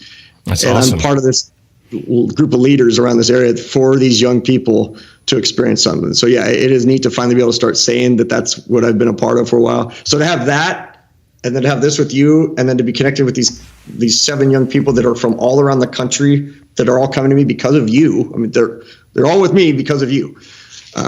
It is awesome. So if you get a chance on Saturday nights, or just even afterwards to just check it out for a few minutes, I do my best to be Norb, try to change the screens, and we make mistakes and everything else. But those kids, man, they're not kids, man. They're young men. They deserve it. They're having the time of their lives. They're creating new channels today. Today, I will say, Cameron Hughes today got 1,000 subscribers. Yeah, congratulations. He had a video that went viral. That he was the guy that announced the $100,000 bonus that Russ had got for our receiver. So so when they do it, I mean, it's really neat to see on the Discord and through text and everything. I mean, all the language that I don't even know the not foul Discord language or what have you. To see the excitement they have for each other, that's what makes this so cool. Like they literally are genuinely excited to help each other succeed. Yeah, man, I didn't think that's what YouTube was about, and now that I'm a part of this YouTube world, like it's addicting because I've always said, I always say I live life one play at a time, but I've always said I'm a very selfish person when I have a talk. But it's because I'm selfish in my selflessness. Like I've really prided myself throughout life of being selfish in my selflessness, like trying to give to others. And I think you would, and I hope that doesn't come across as like a cocky thing. Like I try to be a giving person. That's my way of saying I'm a giving person. These kids have given so much to me, and you've given so much to me through your selflessness. That there's a selfishness there that you guys don't even realize, because I've seen the joy that you guys are having in my success. And these kids, when I do anything that's decent, I mean, it's like I've hit the lottery, and they're so happy for me. So it's cool. It is great. Cool. Yeah, that is what is awesome about this community. And so with that, I just want to say thanks again to you, Coach Marsh, for on the eve of the birth of your second grandchild. Appreciate you taking the time to be here for me for this epic show that has not quite reached Braveheart levels, but is very close to it, even though we're trying not to. Braveheart, I'm always like, oh, man. That's always your reference. But to everybody else, everyone who was supportive on the Super Chat, I thank you guys. Every bit is really appreciated, and goes back to trying to build this channel as much as I can. So please. Well, the fact that Jay Money's making a comment at 6:26, and then who knows who came at the beginning, but that's as far as I'm seeing the stream right now. I mean, it's the fact that some of you that aren't moderators came on at the beginning, and then I saw comments at the end. I mean, that is so cool. That is why what I said about the donations and stuff, like, supporting you so that we can make these more enlightening, more exciting, better visual effects and all those things. Again, we do it out of love and all those things, but it's fun to do. Yeah, it's a lot of work though, because as you know, once you've tried to do it like these guys have been doing, like you've been doing, you realize, man, the time and the investment it takes to try to put together a decent show from the technical aspect, not to mention just the research and everything else you're trying to do to learn about a particular topic. It is very immersive and a lot of time and resources. We both said to each other, we need to get to our day job today. And then the family's always like, "Well, when are you going to get out of there? Come on, we got dinner to have," and things like that. So again, all appreciative, and I'm excited because we're on the verge of another fundraising announcement that we're going to make for another former Seahawk player. We've been talking about these former running backs. Another former running back that I've actually had the pleasure to speak to this past week, Kurt Warner. You remember? I know you know, Coach. But for those of you who aren't for remember the Sam Sherman. He's my favorite running back of all time. I love Marshawn all the way, but Kurt Warner he could have been He was special, but man, oh man, it's brutal injuries playing on that turf. The turf, yeah. But we are going to be Fans for Good, my nonprofit charity. We're going to be working with him because there's a need in his life that has popped up recently, and we're going to be launching a big campaign to try to help him out. So keep an eye out for that. That's coming very soon. So, and I didn't know that. That's what I love about this is that Norb and I kind of keep these little things. We bring them up here so that you guys get to experience them when we each experience these cool things. So I think it's that's awesome. First I've heard of that. Like I didn't mention it earlier because it really hasn't gotten to that point, but we've just been conversing about so many things. I just thought, I should mention it, even though we haven't formally launched this yet. We still have to. We're still in the early stages. But since you were mentioning your project that you're about to get into, I thought it'd be good to kind of plant the seed because we will be needing help from a lot of people in the community to help out Kurt Warner, who was a huge Seahawk back in the day, back in the 80s. So. Not to forget a request by Tyler Parcher, one of my longtime fans. He asked me twice now. He asked, "Can you play the 2019 season prediction music video?" Because apparently it's his favorite of all the prediction videos I've done. I've started doing them in 2015. He asked me, "Could you play it before the show?" I said, "Well, I can't do it before the show, but I will play it to close out the show. Will that work for you?" So to wrap up the show, I just want to say thank you to all of you, and to Tyler Parcher. Here you go. This is the 2019 music prediction video. I haven't watched it in a while. I'm going to play it here. It's going to be going through the Discord, and it'll be up here. So, Coach, if you can hang, you can. If not, if you have to go, I understand. But here is the 2019 prediction video for Tyler Parcher to close out this Coach's Corner. We'll talk to you guys all later. And if I can find the clip, there it is. Go Hawks. Here we go. 2019. It was a good year.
Oh, we lost that game.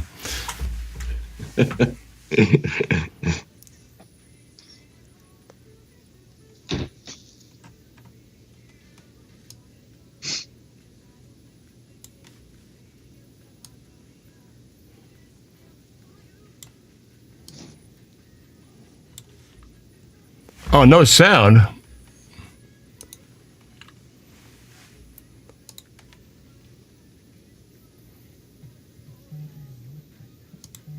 Revenge is a dish that is there best served frosty. Sorry, didn't have the sound up. We got golf trapped in the pocket. Rams we hunting. Oh yeah, we coming. The Hawks are freaking awesome. Browns, Kyler Murray, OBJ. Running back, Nick Chubb is supposed to be great. I don't know why they call him Kyler Murray. That's supposed to be Kareem Hunt cannot go, so we will win a close one. We fight. Not Kyler Murray. I like winning. I like hitting. I like thumping. I like thrusting on Ravens as hard as I can. Sucking Lamar. Baker Mayfield, of course. Hey Earl Thomas, welcome back. I said I like it like that. Please don't pick our quarterback. I said I like it like that. Tell me something, 12s. Are you sick of losing to these birds? I'm pissed off. Despite the bad news. And Vanessa makes her cameo right here. Back to the northwest, the Bucks cannot hurt us. We're in Seattle now. In Seattle, Seattle. We're here in Seattle now. Gonna take my Hawks to the North Cal Road. We're gonna run till we can't no more. Got the running backs on track.